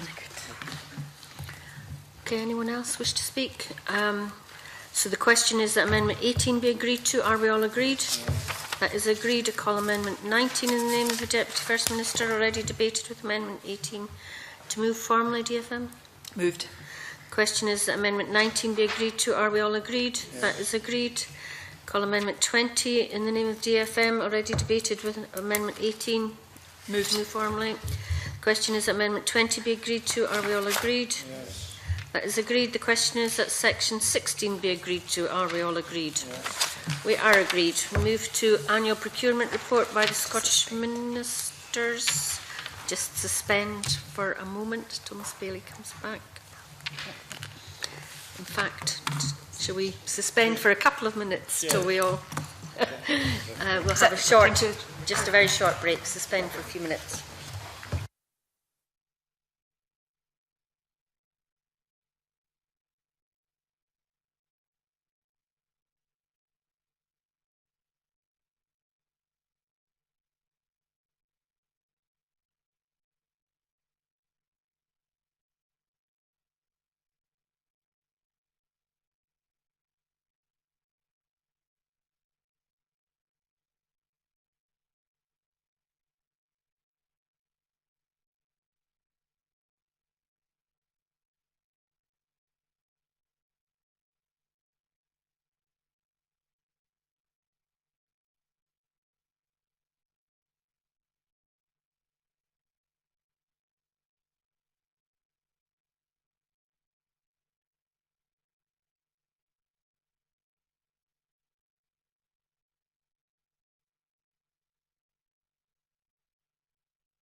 And resume. We move to annual procurement report by the Scottish Ministers, and I call Amendment 75 in the name of Jackie Bailey in a group on its own. Jackie, to move and speak to the amendment. Thank you very much, Convener. One annual report bringing together all the kind of activity across the public sector so that we can measure overall success or otherwise of our approach to procurement, I think is something that would be extremely valuable. There are, as we acknowledge, billions of pounds of public money spent on procurement, so it's right that we should have the highest standards of accountability and transparency. But I also think it's a useful exercise and stresses the importance that we ascribe to this, that it isn't just a matter of, a number of different public sector reports, that we bring this together in one to measure activity across Scotland as a whole. The Cabinet Secretary would, of course, expect me to do my homework on this, and I have done. And I went and I looked at session 1, 2, 3 and 4 of the Parliament to see if this had ever been done before, or if this was something that was completely novel. And, of course, there are a number of precedents there. Amendments calling for annual reports made since the very first session of this Parliament, and indeed made in every session of this Parliament, very often by government ministers, in response to stage 1 and stage 2 debates at committees, and it transcends governments too. So this is not an approach that is peculiar to one particular political party. Can I maybe draw her attention to session 3? And this was the Wildlife and Natural Environment Scotland Bill. Amendments came at stage 2 from Liam MacArthur and Peter Peacock, and then helpfully Rosanna Cunningham, as the government minister, decided that she would bring those two together at stage 3 and moved an amendment that called for an annual report. I think that's open and transparent and benefits the Parliament and the public alike. In session 4, we had Paul Wheelhouse calling for an annual report as the minister in the Regulatory Reform Bill, something that I think enjoyed support. And whilst I haven't checked this, I know that Jim Eadie did move an amendment to the Water Resources Bill. I'm not sure whether Jim enjoyed support. I hope he did, but that also called for an annual report. So this is nothing unusual. This is quite normal. The Cabinet Secretary has said, throughout the kind of process of stage 2 consideration, that she and I agree on many things. Well, I look forward to this amendment gaining the government's support. Thank you. Anyone else wish to speak on this? Deputy First Minister. I was enjoying hearing Jackie Bailey outline what a responsive and listening and cooperative government the current Scottish Government was, so I wasn't keen for her to end her comments there. I agree with Jackie Bailey that there should be effective reporting on procurement performance.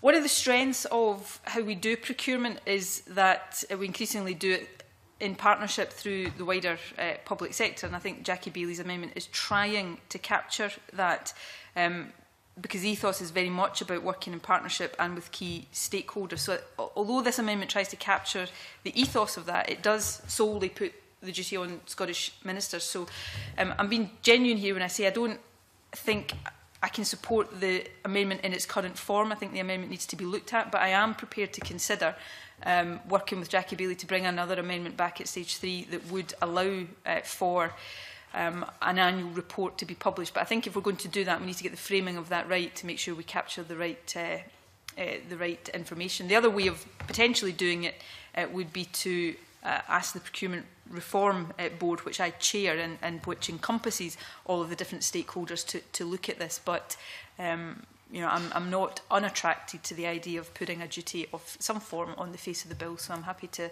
take this one away and look to see whether we can frame a stage 3 amendment that would deliver this objective, I think, better than the current one does. So there you go. On that basis, Ms Bailey, to wind up and press or withdraw your amendment. If I'm correct, not unattracted means that the Cabinet Secretary is indeed attracted. To put this shows I listen. To put this on the face of the bill, I am encouraged by her comments. I am happy to work with her. I will, however, just press this, because I do think it is important that we test the committee's view on it. But I am happy to accept the invitation to take this away and work further on it, because I do think it brings transparency and accountability, which is something that is worth having. So I will move the amendment. So the question is that Amendment 75 be agreed to. Are we all agreed? It's not agreed. We move to a vote. Those in favour of Amendment 75, please show. Those against, please show. It's 2 for, 5 against. So the amendment is not agreed. The question is that Section 17 be agreed to. Are we all agreed? Yes. That is agreed. I call Amendment 52 in the name of Sarah Boyack, already debated with Amendment 65 on day 1. Does anyone wish to move? The question is that Amendment 52 be agreed to. Are we all agreed? No. It's not agreed. We move to a vote. Those in favour of Amendment 52, please show. 2. Those against, please show. 5. The amendment is not agreed to. The question is that Section 18 be agreed to. Are we all agreed? Yes. That is agreed. I call Amendment 76 in the name of Patrick Harvey, already debated with 63 in day 1. Patrick said he wasn't going to move. Anyone else wish to move? No. The question, call Amendment 7, it's not moved. Call Amendment 77 in the name of Patrick Harvey, already debated with Amendment 63. Patrick's not here. Anyone else wish to move? It's not moved. Call Amendment 53 in the name of Mary Fee, already debated with Amendment 16. Mary Fee, to move or not move? Move. The question is that Amendment 53 be agreed to. Are we all agreed? That's not agreed. We move to a vote. Those in favour of Amendment 53, please show. 2. Those against, please show. 5. The amendment is not agreed to. The question is that Section 19 be agreed. Are we all agreed? Yes. That is agreed. I call Amendment 54 in the name of Mary Fee, already debated with Amendment 16. Mary, to move or not move? Move. The question is that Amendment 54 be agreed to. Are we all agreed? It's not agreed. We move to a vote. Those in favour of Amendment 54, please show. 2. Those against, please show. 5. The amendment is not agreed to. Call Amendment 78 in the name of Jackie Bailey, already debated with Amendment 16. Jackie, to move or not move? Moved. The question is that Amendment 78 be agreed to. Are we all agreed? We're not. We move to a vote. Those in favour of Amendment 78, please show. 2. Those against, please show. 5. The amendment is not agreed to. The question then is that Section 20 be agreed to. Are we all agreed? We are agreed. I call Amendments 21, 22 and 23, all in the name of the DFM and all previously debated. Deputy First Minister, to move these amendments en bloc. Moved. Does anyone object to them being put en bloc? If the question is then that Amendments 21, 22 and 23 are agreed to, are we all agreed? Yes. We are agreed. The question then is that Section 21 be agreed to. Are we all agreed? Yes. We are. I call Amendment 55 in the name of Claudia Beamish, already debated with Amendment 37 on last week. Claudia is not here to move. Does anyone wish to move? The question is that Amendment 55 be agreed to. Are we all agreed? We're not agreed. We move to a vote. Those in favour of Amendment 55, please show. 2. Those against, please show. 5. We are not. That is not agreed to. Call Amendment 79 in the name of Jackie Bailey, already debated with Amendment 36 last week. Jackie, to move or not move? Moved. The question is that Amendment 79 be agreed to. Are we all agreed? We're not agreed. We move to a vote. Those in favour of Amendment 79, please show. 2. Those against, please show. 5. The amendment is not agreed to. I call Amendment 80 in the name of Neil Bibby, already debated with Amendment 36 last week. Neil, to move or not move? Move. The question is Amendment 80 be agreed to. Are we all agreed? No. We're not agreed. We move to a vote. Those in favour of Amendment 80, please show. 2. Those against, please show. 5. The amendment is not agreed to. I call Amendment 81 in the name of Ken McIntosh, already debated Amendment 36 last week. Ken is not here to move. Anyone else wish to move? The question is moved. The question then is that Amendment 81 be agreed to. Are we all agreed? We're not agreed. We move to a vote. Those in favour of Amendment 81, please show. 2. Those against, please show. 5. That amendment is not agreed to. We move to section 22, exclusion of economic operators on various grounds. I call Amendment 56 in the name of Neil Finlay, grouped with Amendments 57 and 58. Neil, can I ask you to move Amendment 56 and speak to all the other amendments in the group? Thanks very much. Amendment 56. Tax avoidance across the UK, according to the Treasury, costs us 25 billion in lost revenue.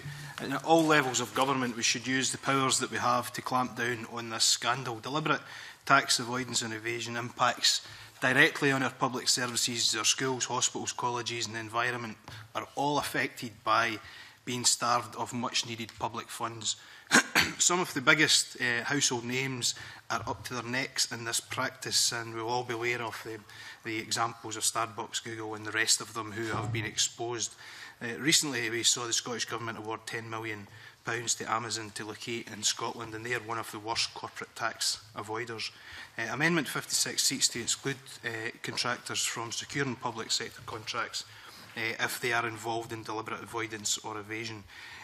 The question is, why should we reward companies who benefit and profit from our education system, our roads, railways, infrastructure, etc., but refuse to pay into the public purse that provides these services in the first place? This amendment is supported by a wide coalition of pressure groups, charities and trade unions.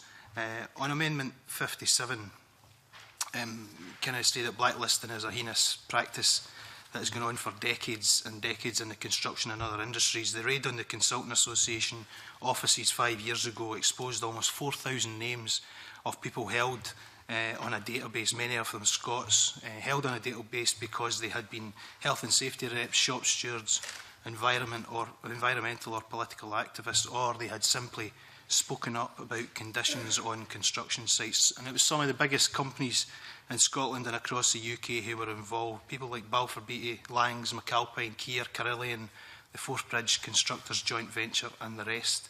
My amendment seeks to put on the face of the bill conditions for the exclusion of companies from contracts if they have compelled a list of people to be excluded from employment because of trade union or other activity. It also seeks to put in place a definition of the remedial action that contractors have to take in order to get back onto tender lists. In short, they would have to own up to what they've done, apologise to those involved and pay appropriate compensation following negotiation and agreement with representatives of the victim. By putting this on the face of the bill, we show how seriously we take this issue and leave no room for employers who may try to refuse to comply.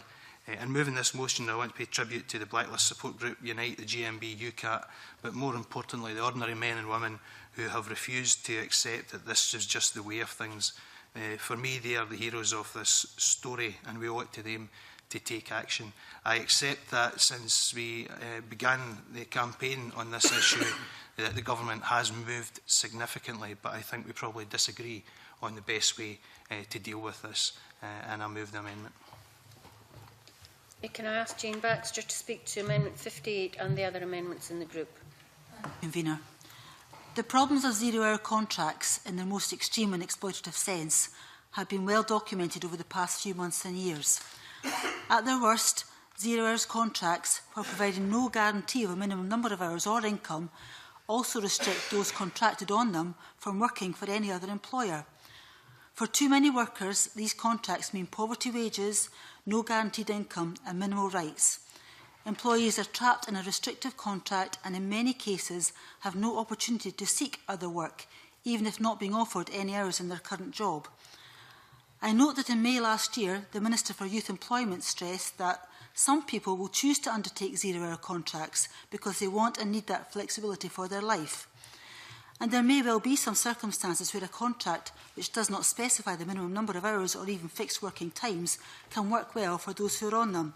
However, there must be the opportunity to seek legal or trade union advice before signing up to a contract without guaranteed minimum hours, as it is clear there are still unscrupulous employers out there. What is even more clear is that companies who would benefit from public sector contracts should not engage in exploitative employment practices. My amendment seeks to exclude those exploitative economic operators from tendering for contracts. I'd be interested to hear the Cabinet Secretary's views on this amendment, and if the Scottish Government is unable to support this amendment today, I hope they'll support this matter in going forward and accept an updated amendment on this issue at stage 3. Bute. Deputy First Minister. Thanks, Convener. Thanks to both Neil and Jane for moving their amendments. I would hope it is accepted here that if there is a difference of opinion around these amendments, it is a difference of opinion about means, not about ends. And, regardless of what decisions the committee takes around these amendments, I, want to signal an intention, and will consider any amendments that come forward at stage 3. But I want to signal the clear intention on the part of the government to continue to work with other members, other parties, trade unions and other interested organisations to ensure that we are eradicating tax avoidance, blacklisting and indeed the inappropriate use of 0 hours contracts. I would hope that's something we would all unite around. Sections 22 and 23 of the bill contain provisions which will allow the government to make regulations specifying the circumstances in which economic operators should be excluded from competition. I've already made it clear, and I'll make it clear again today, that I intend to make regulations regarding blacklisting. And when the Revenue Scotland and Tax Powers Bill becomes law, we will also be looking at what the regulations can say to maximise our actions to eliminate tax avoidance.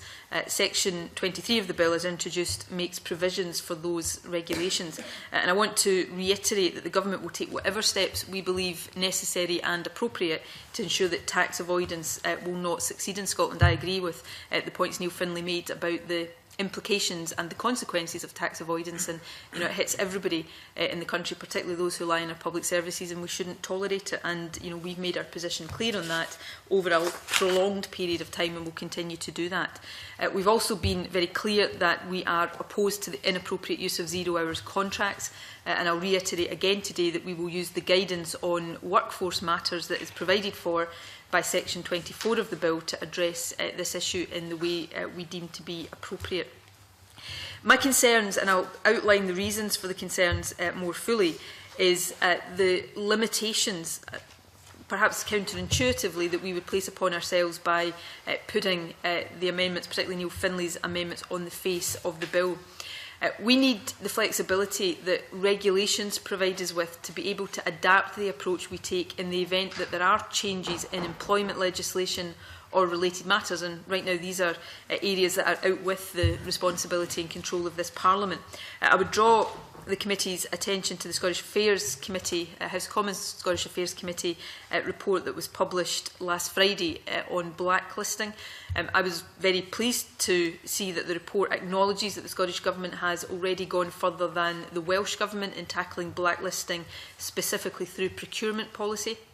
However, the report also noted that representatives from UCAT, GMB and Unite, and I'm quoting here, agreed that blacklisting would continue to be an issue until legal sanctions against it were strengthened. We do need to see, and in my view we need to continue to put pressure on the UK Government to respond here, because the legislation on blacklisting is employment legislation which is reserved to the UK Government, not something I am happy with, but that is the situation. I've written to the convener of the Scottish Affairs Committee, I've copied the convener of the committee into the letter, pointing out, while I think the committee is right to recognise the influence that purchasing power can bring to bear on these issues, it's also important to understand that a purchaser's ability to take action is dependent on other legislation that is currently reserved to Westminster. And I've urged the committee, and I would hope that this may be something that this committee can give us support in. I've urged the committee in its future consideration not to lose sight of those concerns expressed by the unions. And if the UK Government does decide to strengthen its legislation in this area, as I hope it does, we would need to be able to adapt our approach quickly to bring it into line with a changed legislative framework. And this is where the perhaps counterintuitive bit comes in. These amendments would make it more difficult for us to do so, because we'd then be looking at having to change primary legislation as opposed to secondary legislation. This is an area where policy and law is developing, and we do need the additional flexibility that regulations provide, but I want nobody to be in any doubt that we regard the practice of blacklisting as totally abhorrent, and we're continuing to work, and we will continue to work with the STUC and with individual trade unions, including Unite, UCAT, GMB and Unison, and I would also pay tribute to them to develop the policy we have on this issue with a view to ensuring that it is a practice that we can eradicate once and for all in Scotland. I've already indicated that the position in 0 hours contract is one we intend to deal with through workforce-related guidance. I think that's the appropriate way to do it, but I'm happy to give an undertaking to Jane Baxter that we would consider any amendments that come forward at stage 3. But for the reasons I've outlined, I would ask them, the committee members not to support these amendments, but in rejecting them to be under no illusion about the determination we have to deal with these issues and to work with the committee and others in seeking to do so. Can I ask Neil Findlay to wind up and to press or withdraw his amendment? As I mentioned at the beginning, I think the Parliament has the ability to use its powers on both of these issues, and I think we, by putting them in the legislation, we certainly up the ante and make it very clear as to how we want to see these issues progressed. I was disappointed that when we debated blacklisting last year, the Deputy First Minister did offer talks with interested members and trade unions. Unfortunately, the talks with the interested members, when I wrote to her, that was withdrawn, that offer was withdrawn, and it was only the trade unions who had that discussion. So maybe if those talks had have taken place, then we maybe would have been able to come to a closer position, but I would certainly wish to press both amendments. The question is Amendment 56 be agreed to. Are we all agreed? We're not agreed. We move to a vote. Those in favour of Amendment 56, please show. Those against, please show. 2 for, 5 against. That amendment is not agreed to. I call Amendment 57 in the name of Neil Findlay, already debated with Amendment 56. Neil Findlay, to move or not move? Move. The question is Amendment 57 be agreed to. Are we all agreed? We're not agreed. Move to a vote. Those in favour of Amendment 57, please show. 2. Those against, please show. 5. That amendment is not agreed to. Call Amendment 58 in the name of Jane Baxter, already debated with Amendment 56. Jane, to move or not move? Move. The question is that Amendment 58 be agreed to. Are we all agreed? We are not agreed. We move to a vote. Those in favour of Amendment 58, please show. 2. Those against, please show. 5. That amendment is not agreed to. I call Amendment 24 in the name of the DFM, already debated with Amendment 4 last week. Deputy First Minister, to move formally. Moved. The question is that Amendment 24 be agreed to. Are we all agreed? Yes. That is agreed. The question is that Section 22 be agreed to. Are we all agreed? Yes. Good.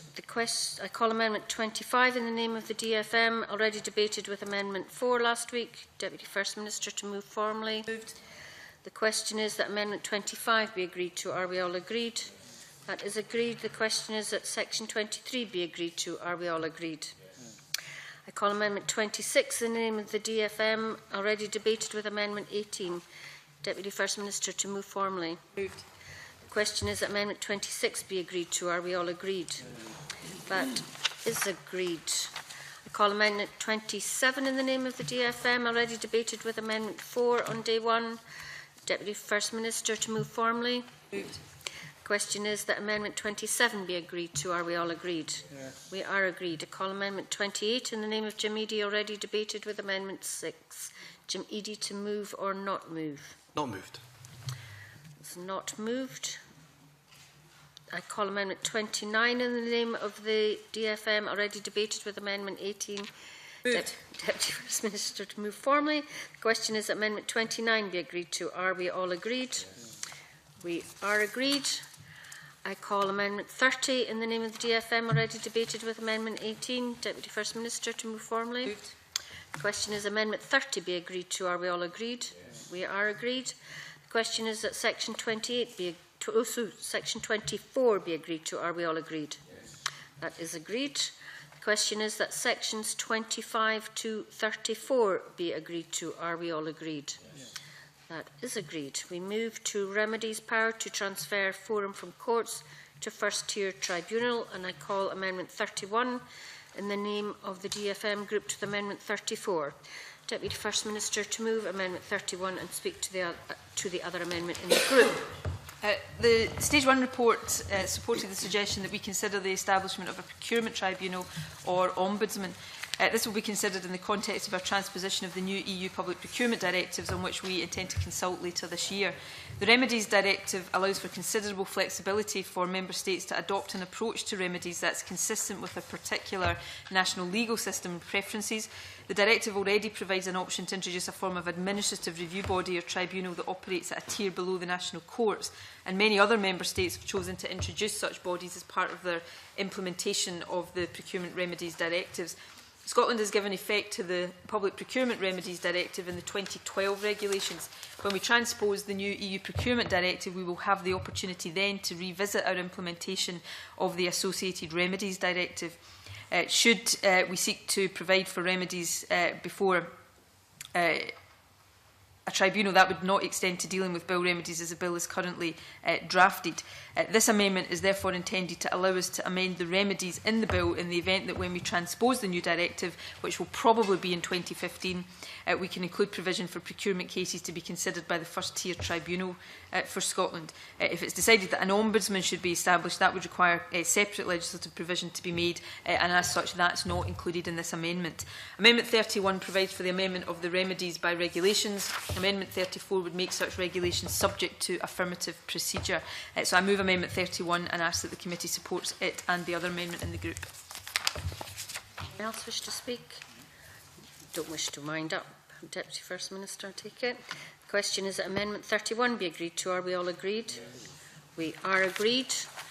The question is that Section 35 be agreed to. Are we all agreed? Yes. I call Amendment 59 in the name of Claudia Beamish, already debated with Amendment 37 last week. Anyone wish to move? The question is that Amendment 59 be agreed to. Are we all agreed? We're not agreed. We move to a vote. Those in favour of Amendment 59, please show. 2. Those against, please show. 2 for, 5 against. The amendment is not agreed to. I call Amendment 60 in the name of Claudia Beamish, already debated with Amendment 37 last week. Anyone wish to move? It's moved. The question is that Amendment 60 be agreed to. Are we all agreed? We're not agreed. Move to vote. Those in favour of Amendment 60, please show. 2. Those against, please show. 5. The amendment is not agreed to. The question is that Amendment... I call Amendment 82. Yep. In the name of Patrick Harvey, already debated with Amendment 63 last week. Patrick, he's not here to move. Does anyone wish to move? No. The question is that's not moved. The question is that Section 36 be agreed to. Are we all agreed? That is agreed. The question is that Section 37 be agreed to. Are we all agreed? That is agreed. I move to Section 38, Regulations about Dynamic Purchasing Systems, Parliamentary Procedure, and I call Amendment 32 in the name of the Deputy First Minister in a group on its own. Deputy First Minister to move and speak to the amendment. This amendment responds to scrutiny by the Delegated Powers and Law Reform Committee. It changes regulations made under Section 7 on dynamic purchasing systems from the negative to the affirmative procedure as recommended by that committee, and I move Amendment 32. Anyone else wish to speak? The question is that Amendment 32 be agreed to. Are we all agreed? Yes. That is agreed.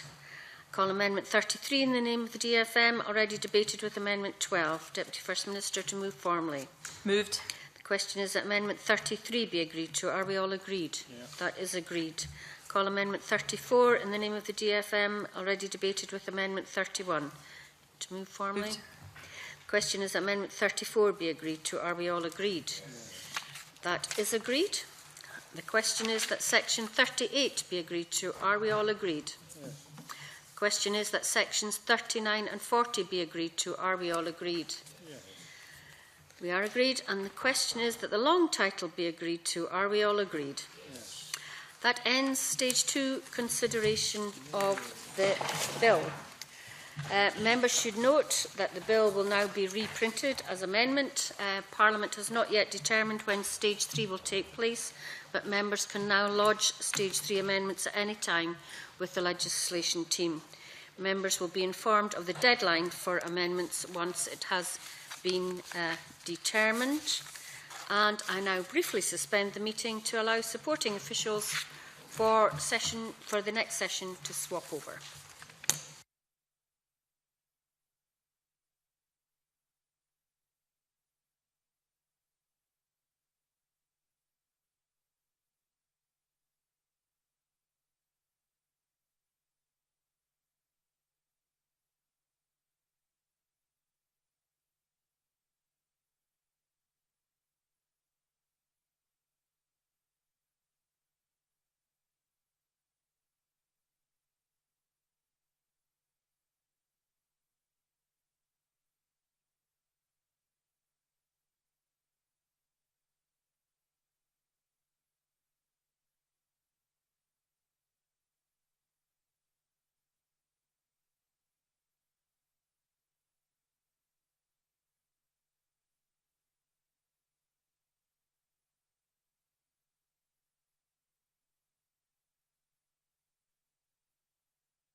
Okay, if we can resume. Our next item of business is an update from the Cabinet Secretary on the progress of Prestwick Airport following the Scottish Government's acquisition of it late last year.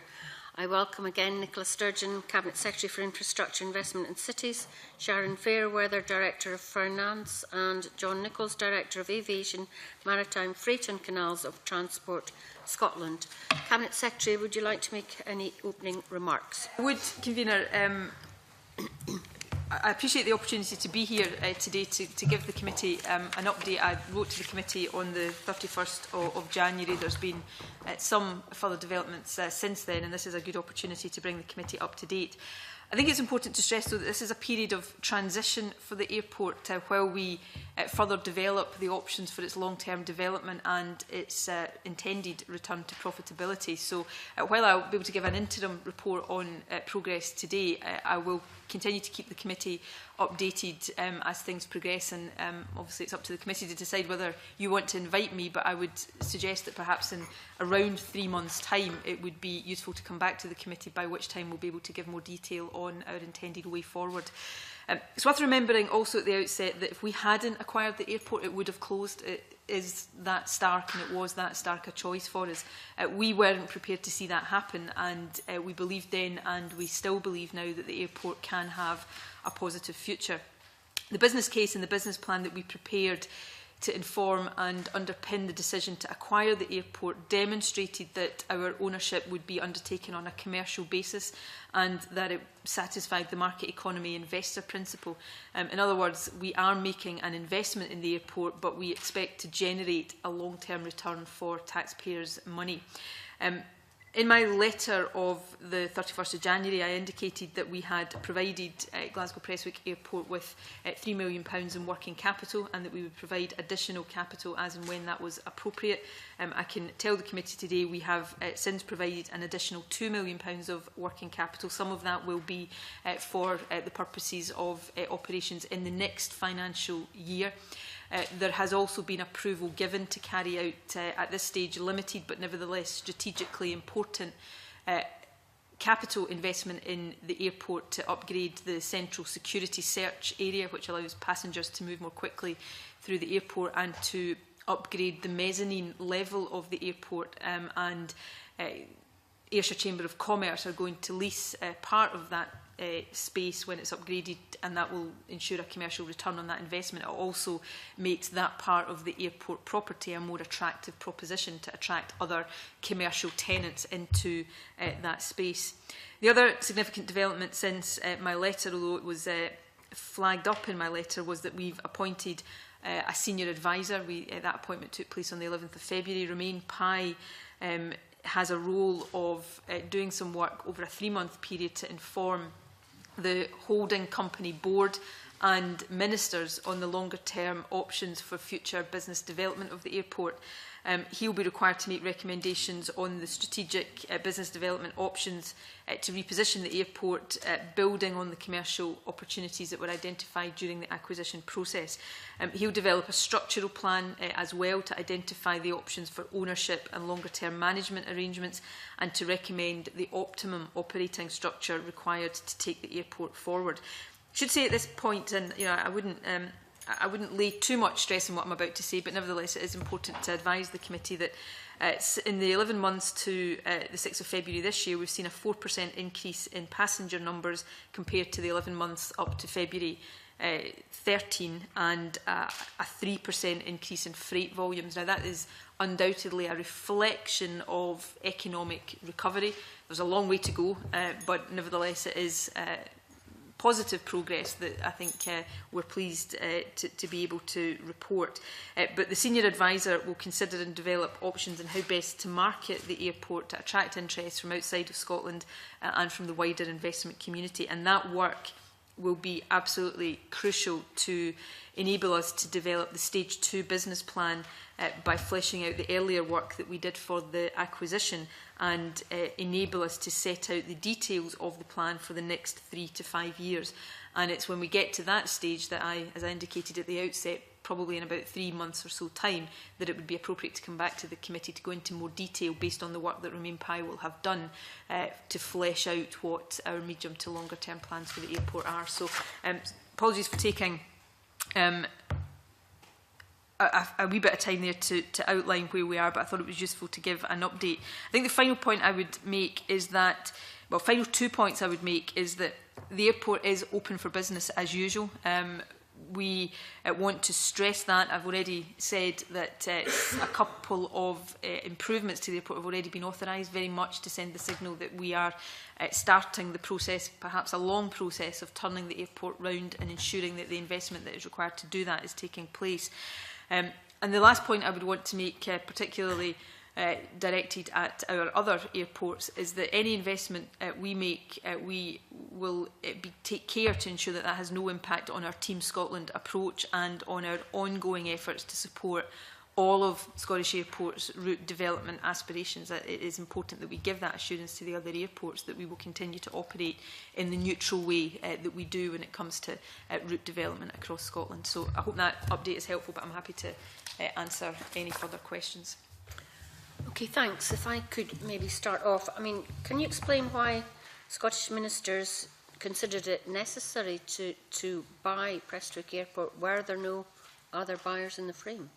Well, I set some of this out in the statement I made at the end of last year. There were other private sector purchasers interested, and the Scottish Government behind the scenes were working closely with Infratil, the then owners of the airport, with other private sector potential purchasers and with the 3 Ayrshire councils to do everything we could to try to facilitate that option. I think I was quite open when I made the statement to Parliament, and I'll be open again today.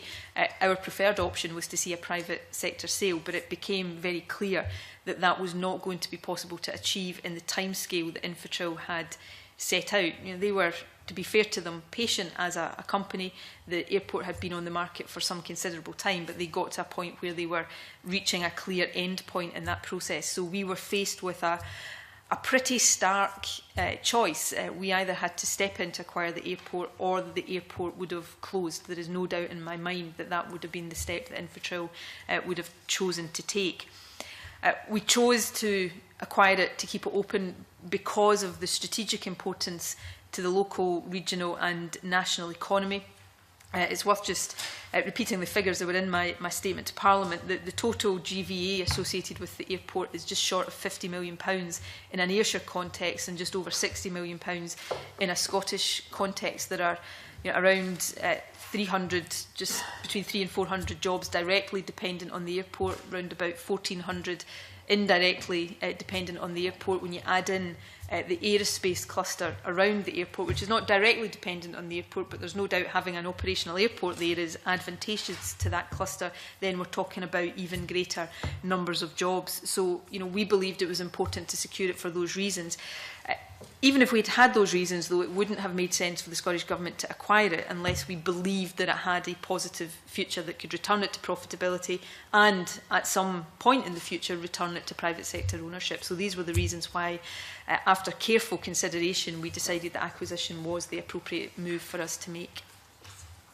So given that there wasn't any private sector operator willing in the short term to take it over, do you sincerely believe that Scottish ministers can successfully operate the airport and on a commercial basis and bring it to a situation where it may be returned to the private sector?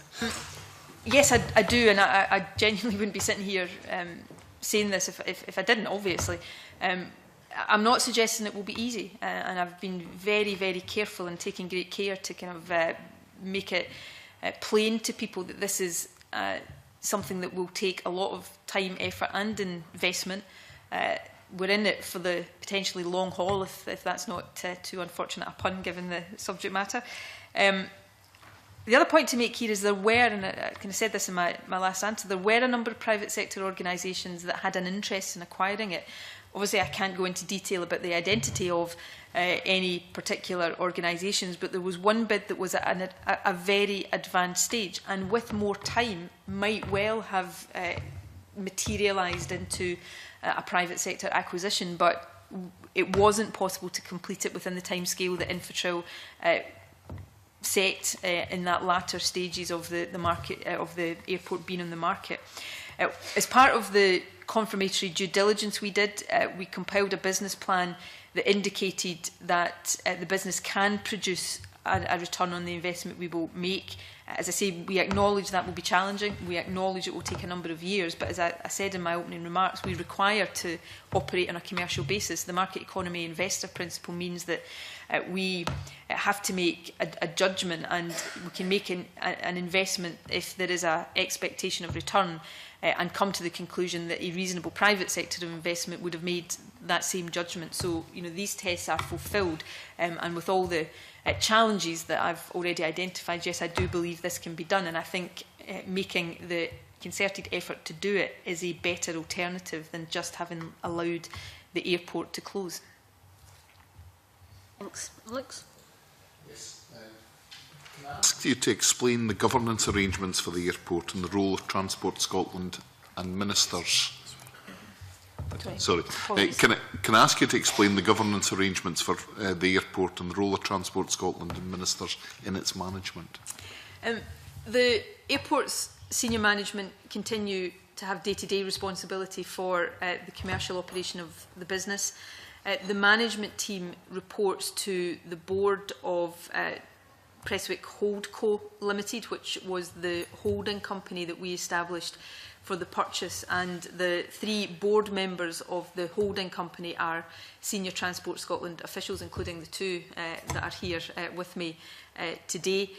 That, I should stress, is an interim measure pending the outcome of the work that the senior advisor is doing for us, because as well as looking at the commercial positioning of the airport, he's going to advise us on what the best governance model moving forward will be. So in the longer term, I would anticipate at the very least that we would be looking to appoint board members with a commercial background.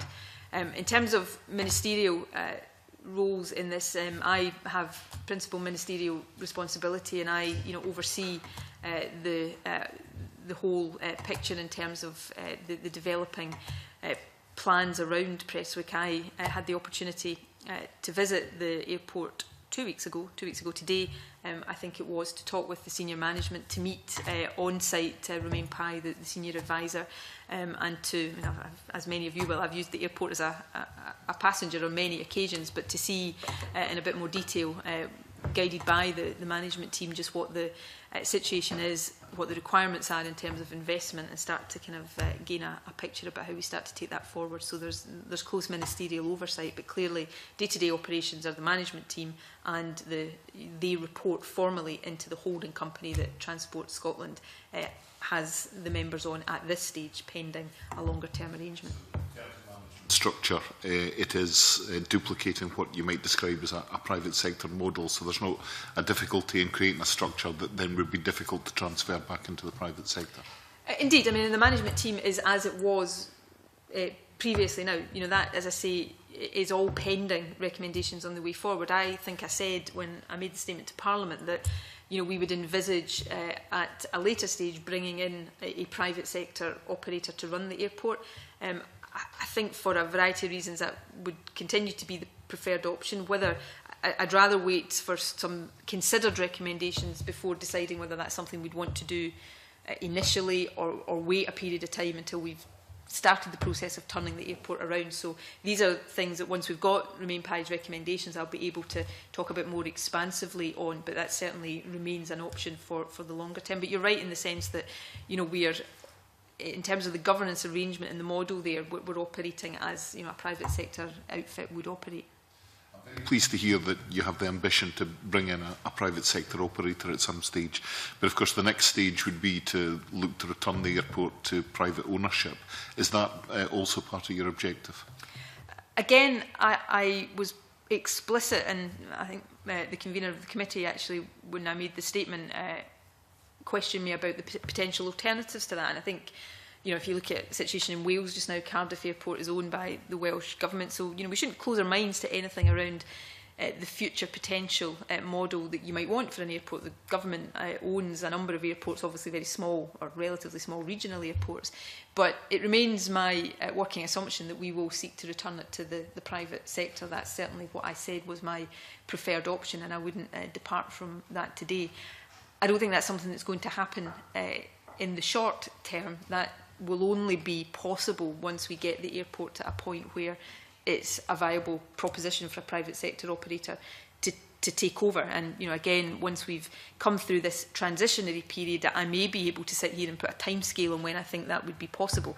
But it is still what we would aim to do when we get to the appropriate time to do it. Is there anything else you can tell us now about the conditions that would have to exist before it could be transferred back to the private sector? But I think you would... I mean, I should say, well, I have said it, that there were private sector operators interested before the government stepped in, and were interested on the same basis as the government has acquired it, taking an airport that is loss-making because they believed they could turn it around. So, you know, that was possible then. It wasn't possible in the timescale. So, you know, I wouldn't rule out that you get to a point that where, you know, a private sector operator would be prepared to take it on that same basis. I think now that the Scottish Government is in ownership, though, we are probably looking at a situation where we've returned it to profitability.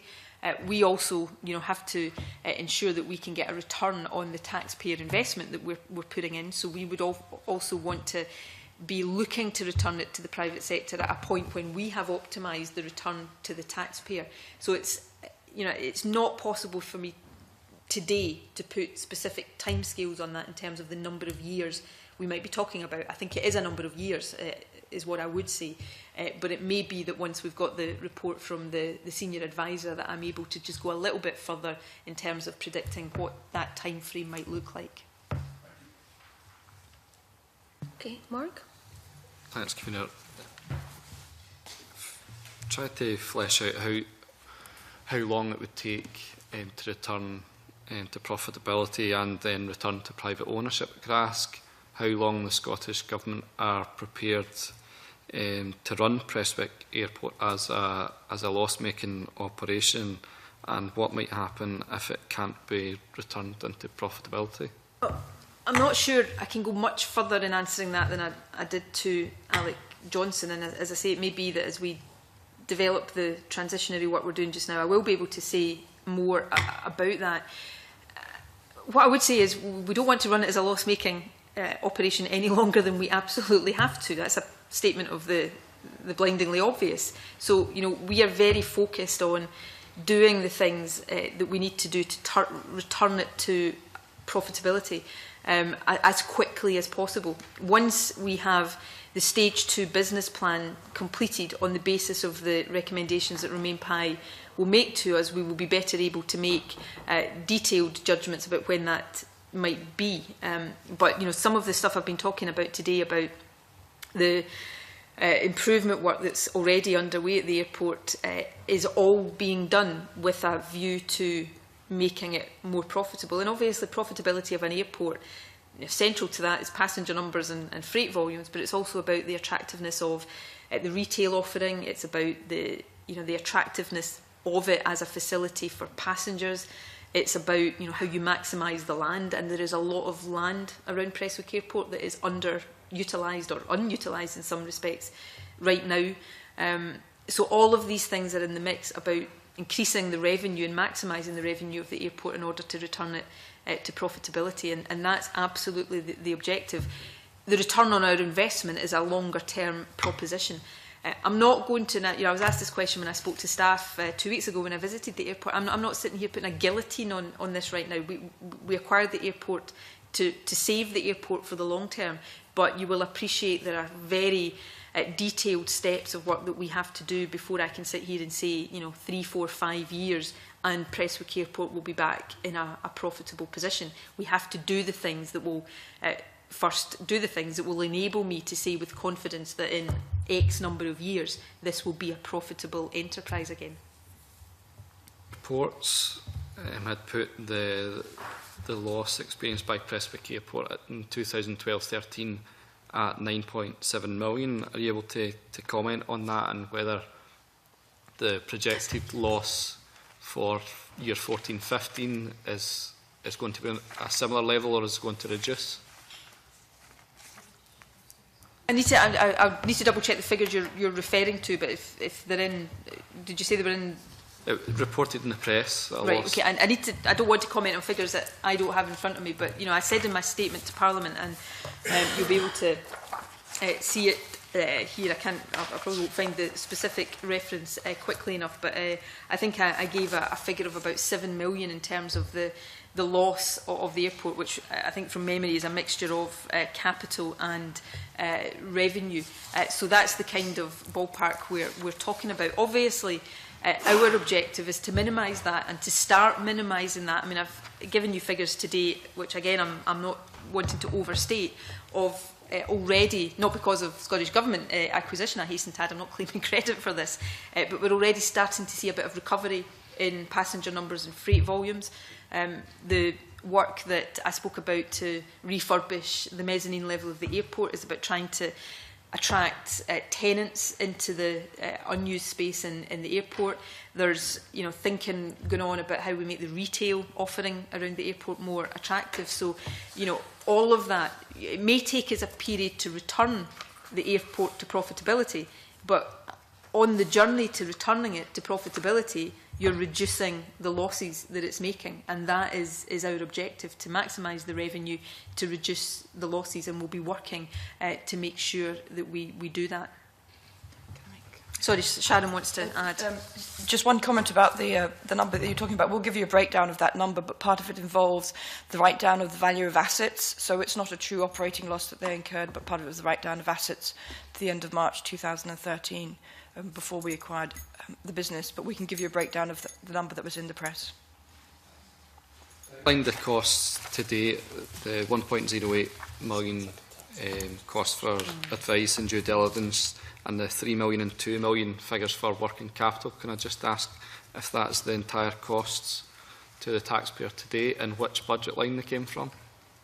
All of the funding for this comes from Transport Scotland budget, is the answer to that question. The figures you've quoted are the figures that were given in my letter of the 31st of January, which detailed the costs of due diligence around acquisition, which was 1.08 million, excluding VAT. We purchased some due diligence from one of the private sector operators that had been looking to buy the airport to cut down on the costs and the time involved for the Scottish Government in doing that. So some of that cost is down to that. £3 million in working capital was what we had given the airport at the time I wrote this letter. I updated that in my opening remarks to say we've given a further £2 million, which will take them into the next financial year and help to support some of the early refurbishment work that I've been speaking of. And there's also, in the initial business plan, we'd identified a total initial repositioning capital investment of £2.25 million, which are about modernising the terminal facilities and generally starting to make the airport a more attractive proposition. But that's expenditure that is anticipated to be incurred not in this financial year, but in the financial year we're about to go into of 2014-15. So that's the extent of the Scottish Government's investment to date. The European state aid rules restrict the Scottish Government in Prestwick Airport, and if so, can you outline any of those restrictions? Yes, they do, and I've taken some care to outline what those restrictions are, both in my statement to Parliament and some of my correspondence with the committee, and again I've alluded to some of this today already. We have to operate within European state aid rules, and that means we have to run the airport on a commercial basis. We are bound by the same restrictions, but also we have the same opportunities, of course, as the other public sector airport owners anywhere in the European Union. I mentioned Cardiff Airport earlier on, which was acquired by the Welsh Government. It's just, I'm not saying that there are exact parallels to Prestwick. There are very significant differences with the position of Cardiff and Prestwick, not least Prestwick's proximity to other major airports. But Cardiff Airport has reported a 9% increase in passenger numbers since the Welsh Assembly Government acquired it in March last year. What we need to do when we are, if the European Commission was looking at whether funding constituted state aid, they would look at whether in similar circumstances a private sector operator, having regard to the foreseeability of obtaining a return and leaving aside all of the social and regional policy and sectoral considerations, whether they would take the same decisions and be granted the same funding. That's the market economy investment principle that I spoke about, and that's the principle on which our acquisition and our running of the airport will be based. We need to do this on a commercial basis in a way that will secure a return for taxpayers' money. So those are the constraints we operate in. We believe we are operating within them, but we continue to make sure that that's the case. Thanks, Gordon. Thanks very much, Cabinet Secretary, you said in your opening remarks, you indicated that you don't want to impact on other airport operators' businesses. However, given that one way the airports can attract additional airlines is by reducing landing fees, what assurances can you offer Edinburgh and Glasgow airports that Scottish Government ownership of Prestwick Airport will not have undue detrimental impact in the development of their business? I'm very keen that we give Glasgow and Edinburgh in particular, just because of the geography and their proximity, particularly Glasgow, I guess, in that respect. I'm keen we give them very definite assurances. I've met with both Glasgow and Edinburgh Airport since we acquired Prestwick, and I will intend to do so again when we've got the recommendations from Remain Pie. I think in broad terms, one of the things we are determined to do, and it's very important that we do it, is separate out our involvement in operating Prestwick Airport, whatever that in a day-to-day basis is going to be, from our Team Scotland involvement, whereby we as a government look to provide, where we can, appropriate assistance to encourage airlines to develop routes in and out of Scotland. Now, basically, we offer that support on an airport-neutral basis, and it's then for the airline to decide whether they want to go to Glasgow or Edinburgh or Prestwick or Aberdeen or wherever. And we will continue to do that on a neutral basis. There will be no special treatment for Prestwick Airport when it comes to the support we give to that Team Scotland approach. And we are taking care to ensure that how we operate within government ensures that there is a clear separation of responsibility there, and that there's no conflict of interest between these two quite separate functions. I can understand the anxiety that Glasgow and Edinburgh, would have around that, and that's why the onus is on us to go to great lengths to reassure them that we will, in our Team Scotland capacity, continue to operate on an airport-neutral basis. Okay, thanks so much. Adam. Thanks, Convener.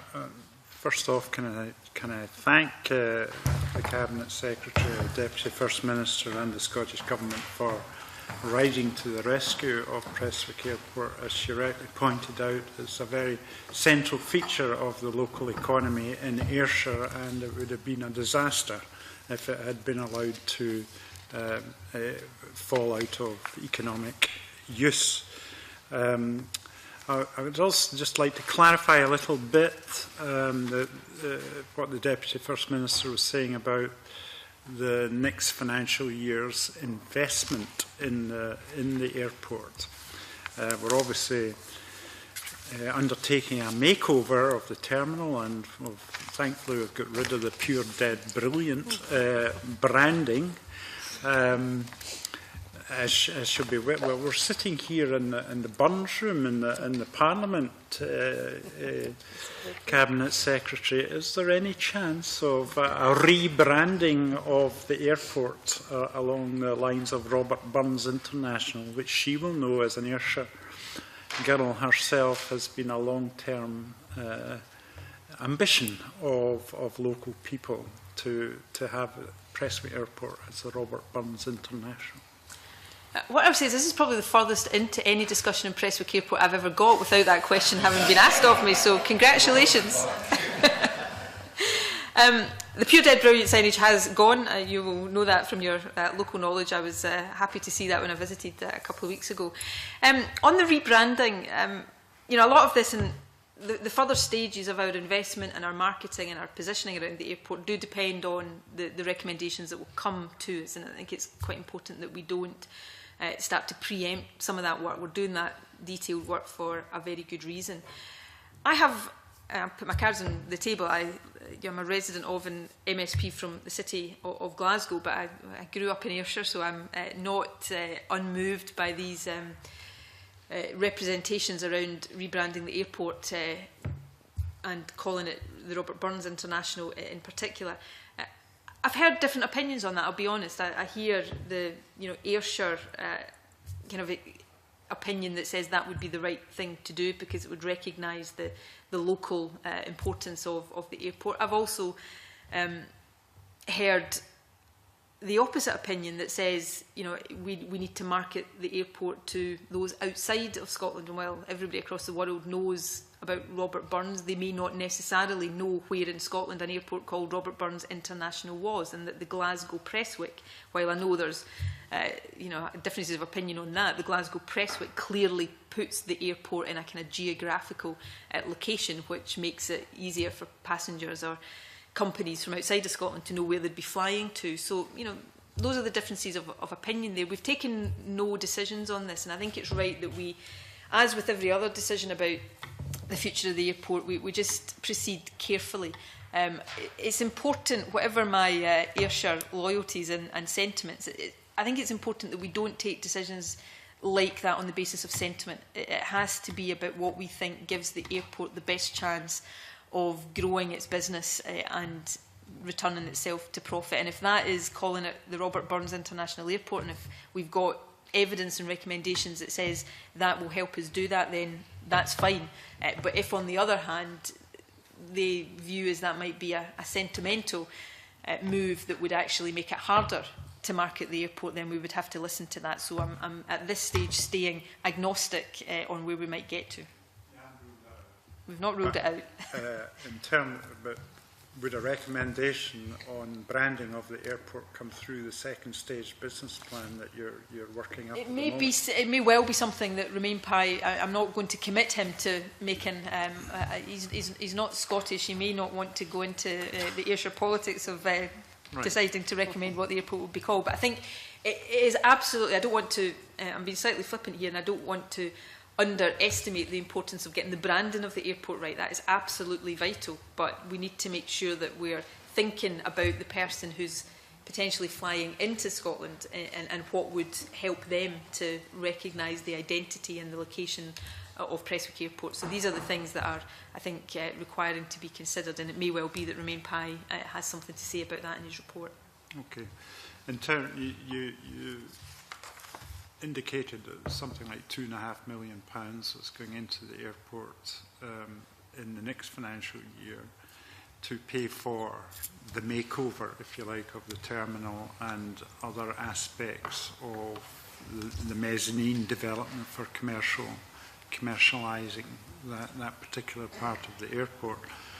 Is that as much as you're going to go down in terms of the investment? Because there are other investments, as you know, that are required. That the airport has suffered from a lack of investment, particularly since 2008. And I understand there's a need for a new primary radar replacement in the near future. When would you be in a position to actually make decisions like that? Well, the £2.25 million that was indicated in my letter is the assessment of the initial repositioning capital requirement that there is, and as I said, most of that would fall next year. There has already been approval given to the two capital investments that I spoke about, revamping the search area to help with the flow of passengers and the speed of the flow of passengers through the airport, and the mezzanine. Other decisions about where we prioritise capital investment will flow from the senior advisor's report that we're expecting now in a couple of months' time. And you have been assiduous in raising the issue of the radar system with me in your local capacity, and these are all things that will have to be taken account of in the overall decisions about what needs to be. We need to have a very clear sense of priority, in my view, about what needs done. I mean, when I visited 2 weeks ago, there is without putting too fine a point on it, you don't see many parts of the airport that you wouldn't say that could do with some investment. You know, from the railway station, which should be a big asset of the airport, through to, you know, the departure facilities, the retail facilities. You look at all of it and you think this really needs to be upgraded. We're not going to be able to do all of it immediately. So it's going to be about prioritising the things that will give us biggest bangs for our buck. And the two things I've spoken about don't seem very significant when you say them in isolation, but they are things that will help us bring more business into the airport. You know, I know there are thoughts around the positioning of the retail space in the airport to make it more attractive, make people more likely to buy things as they go through. So we just need to be very focused on what's going to deliver the greatest return in the shortest space of time. So nothing's ruled out in that sense, but we need to be realistic. In terms of developing the business, Prestwick has been very dependent, certainly in the last few years, on one airline, that is Ryanair, who flies out of Prestwick Airport. What discussions have you had with yourselves, Transport Scotland, the Hubco and Ryanair about their future intentions in terms of their use of Prestwick? Ryanair are important to Prestwick, and I envisage that they will remain extremely important to the future of Prestwick.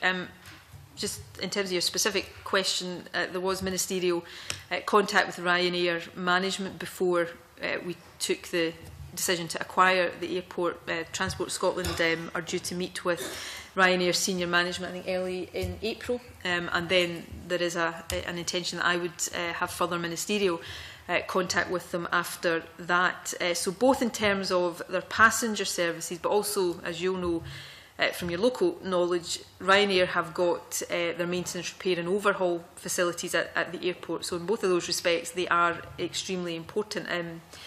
They celebrate 20 years of service to Prestwick later this year, so we'll be looking to make sure that they remain there for many years to come. Their summer 2014 schedule is offering a reduction in weekly services compared to summer 2013. It's going to between 71 to 84 weekly services compared to 95 in summer 2013. That's not related specifically to conditions at Prestwick. There's a combination of factors there, including a reduction in their overall aircraft fleet numbers, and you know, they have indicated that once they start to get new aircraft, probably in 2015, then there will be opportunities to increase again the number of flights at Prestwick. So you know, I want to be very clear, Ryanair is important to the future of the airport. That said, it is in the interest of the airport to attract new passenger and cargo airlines, and the management team are continuing to look at how they win new business. They'll be attending the Routes Europe conference in Marseille next month, which is an important opportunity to make contact with airlines and try to encourage business. So yes, Ryanair is important, it will continue to be important, but you know, we obviously want to try and diversify as well in the years to come. I noticed from the briefing that we've had here that obviously there was a big downturn in 2008 right across the board in terms of airport activity, but that in recent years there has been growth coming back in both to Glasgow and Edinburgh, but not to Prestwick,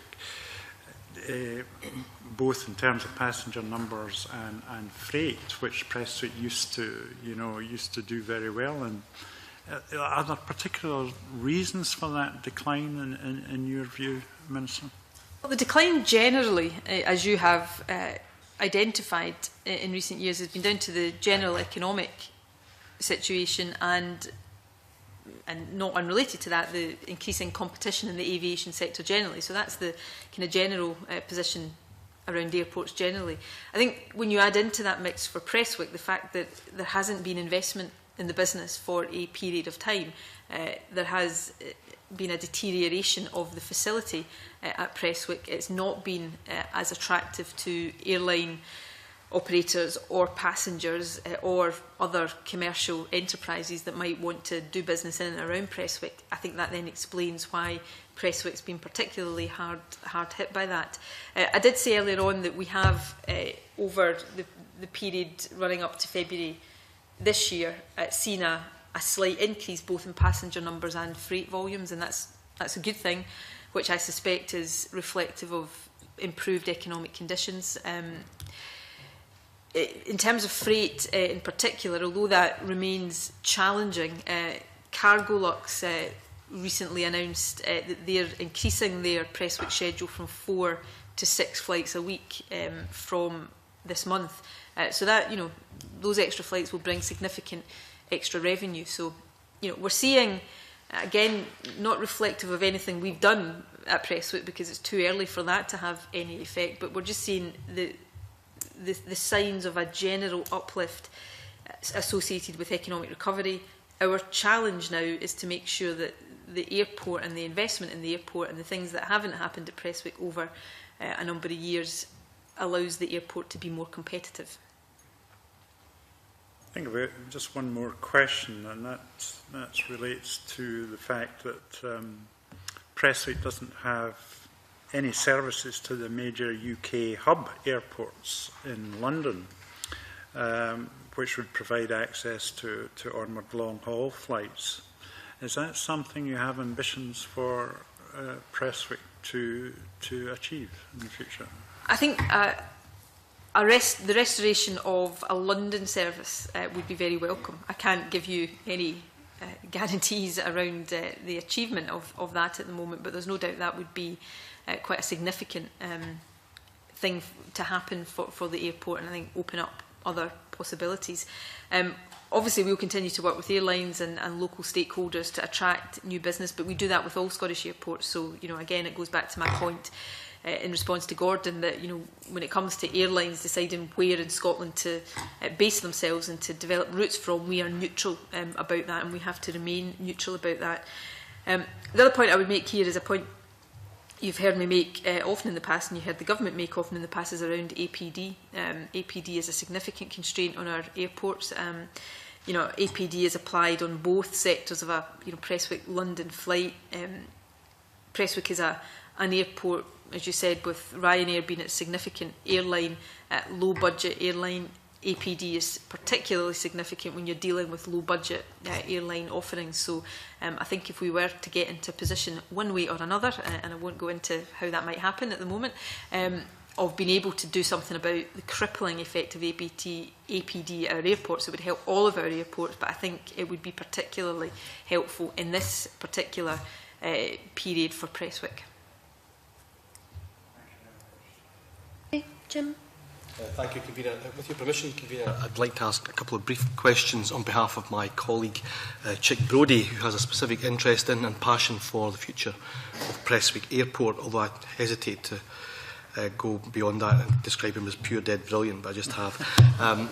He would like some clarification on the timescales for the structural plan. When do you expect to receive that, and when would you be in a position to publish it?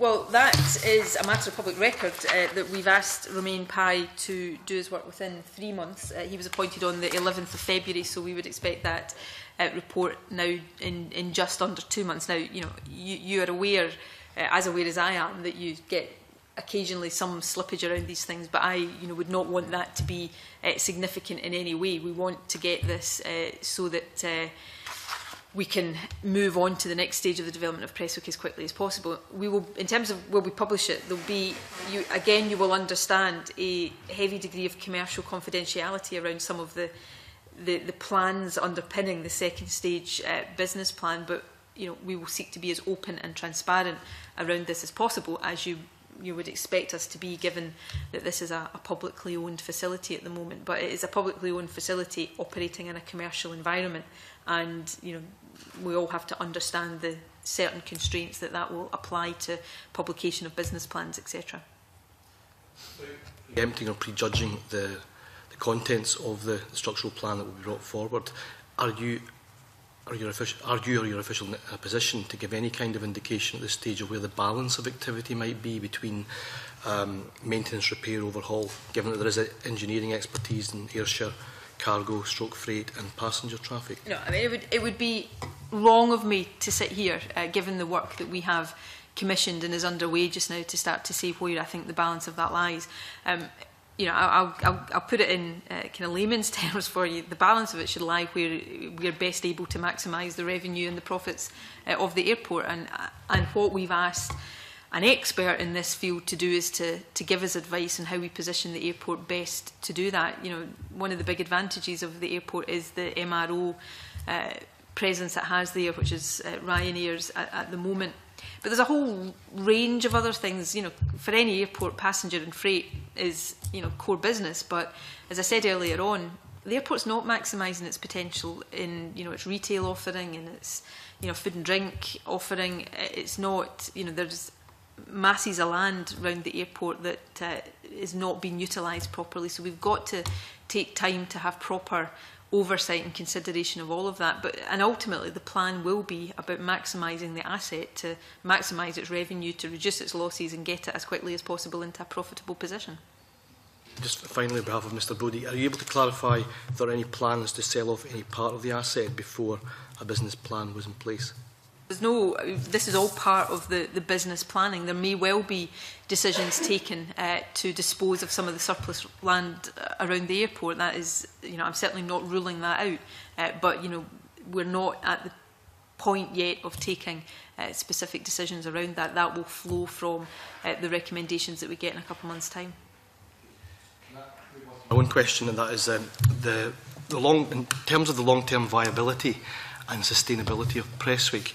I have written to you on the 13th of February on behalf of a constituent of mine, Alan McKinney, who has for over 20 years harboured an ambition for Prestwick to play a role as a centre for disaster relief. Now, clearly, at the moment, the budget that would be available to the Scottish Government through its external affairs strategy is fairly limited compared to what the Department for International Development would have available for humanitarian assistance and overseas aid.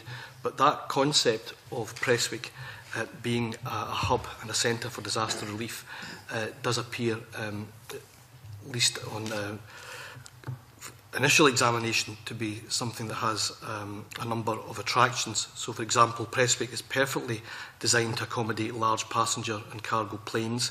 The runway is one that can easily accommodate the type of aircraft used in relief operations, and the expertise, equipment and storage facilities available at Prestwick could provide relief efforts with the means to coordinate and deliver the provision of emergency aid within very tight timescales. Is there any way in which those ideas could be looked at as part of the development of the structural plan, albeit that it would either require a Scottish Government with a significant international aid budget or the UK's Department for International Development to be involved? The short answer to your question is yes. We should be looking at all possible options for use of the airport. You, as you say, you have written to me. I think you'll be getting a response from me fairly soon. And Alan McKinney has written to me directly.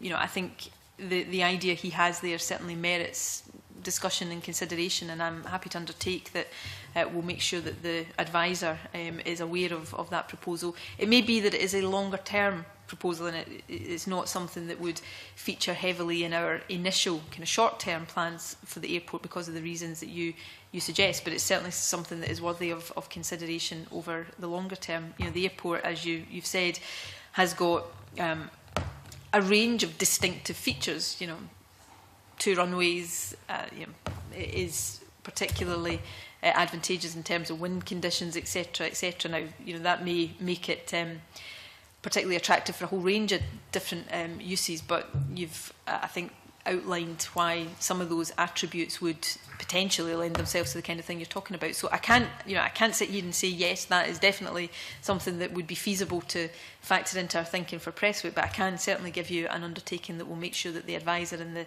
management team locally are aware of that proposition.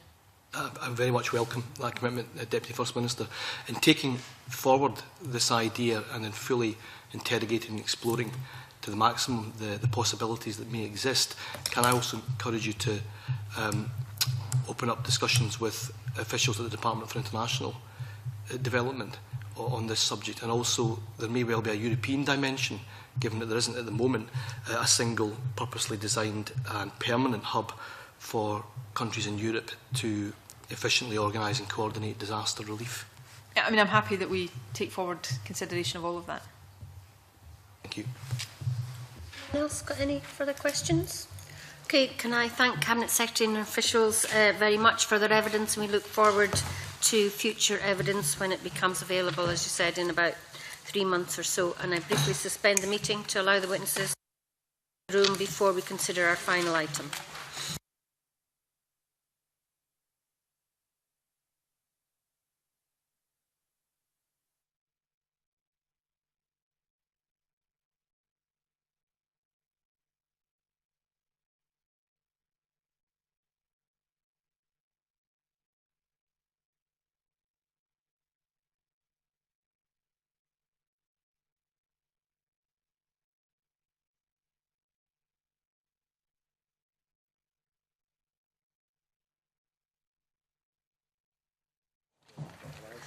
Okay, we move on to agenda item 3, subordinate legislation. This business for today is to consider 2 negative instruments. These are amendments to roadworks regulations as listed on the agenda. The roadworks inspection fees regulations as listed in the agenda makes a minor increase to the fee payable by roadwork undertakers for inspections. The Scottish Roadworks Register regulations, as listed in the agenda, prescribes the methodology by which fees payable by roadworks authorities, etc., are determined as a condition of access to the register. The Delegated Powers and Law Reform Committee determined that it did not need to draw either of the instruments to the attention of Parliament.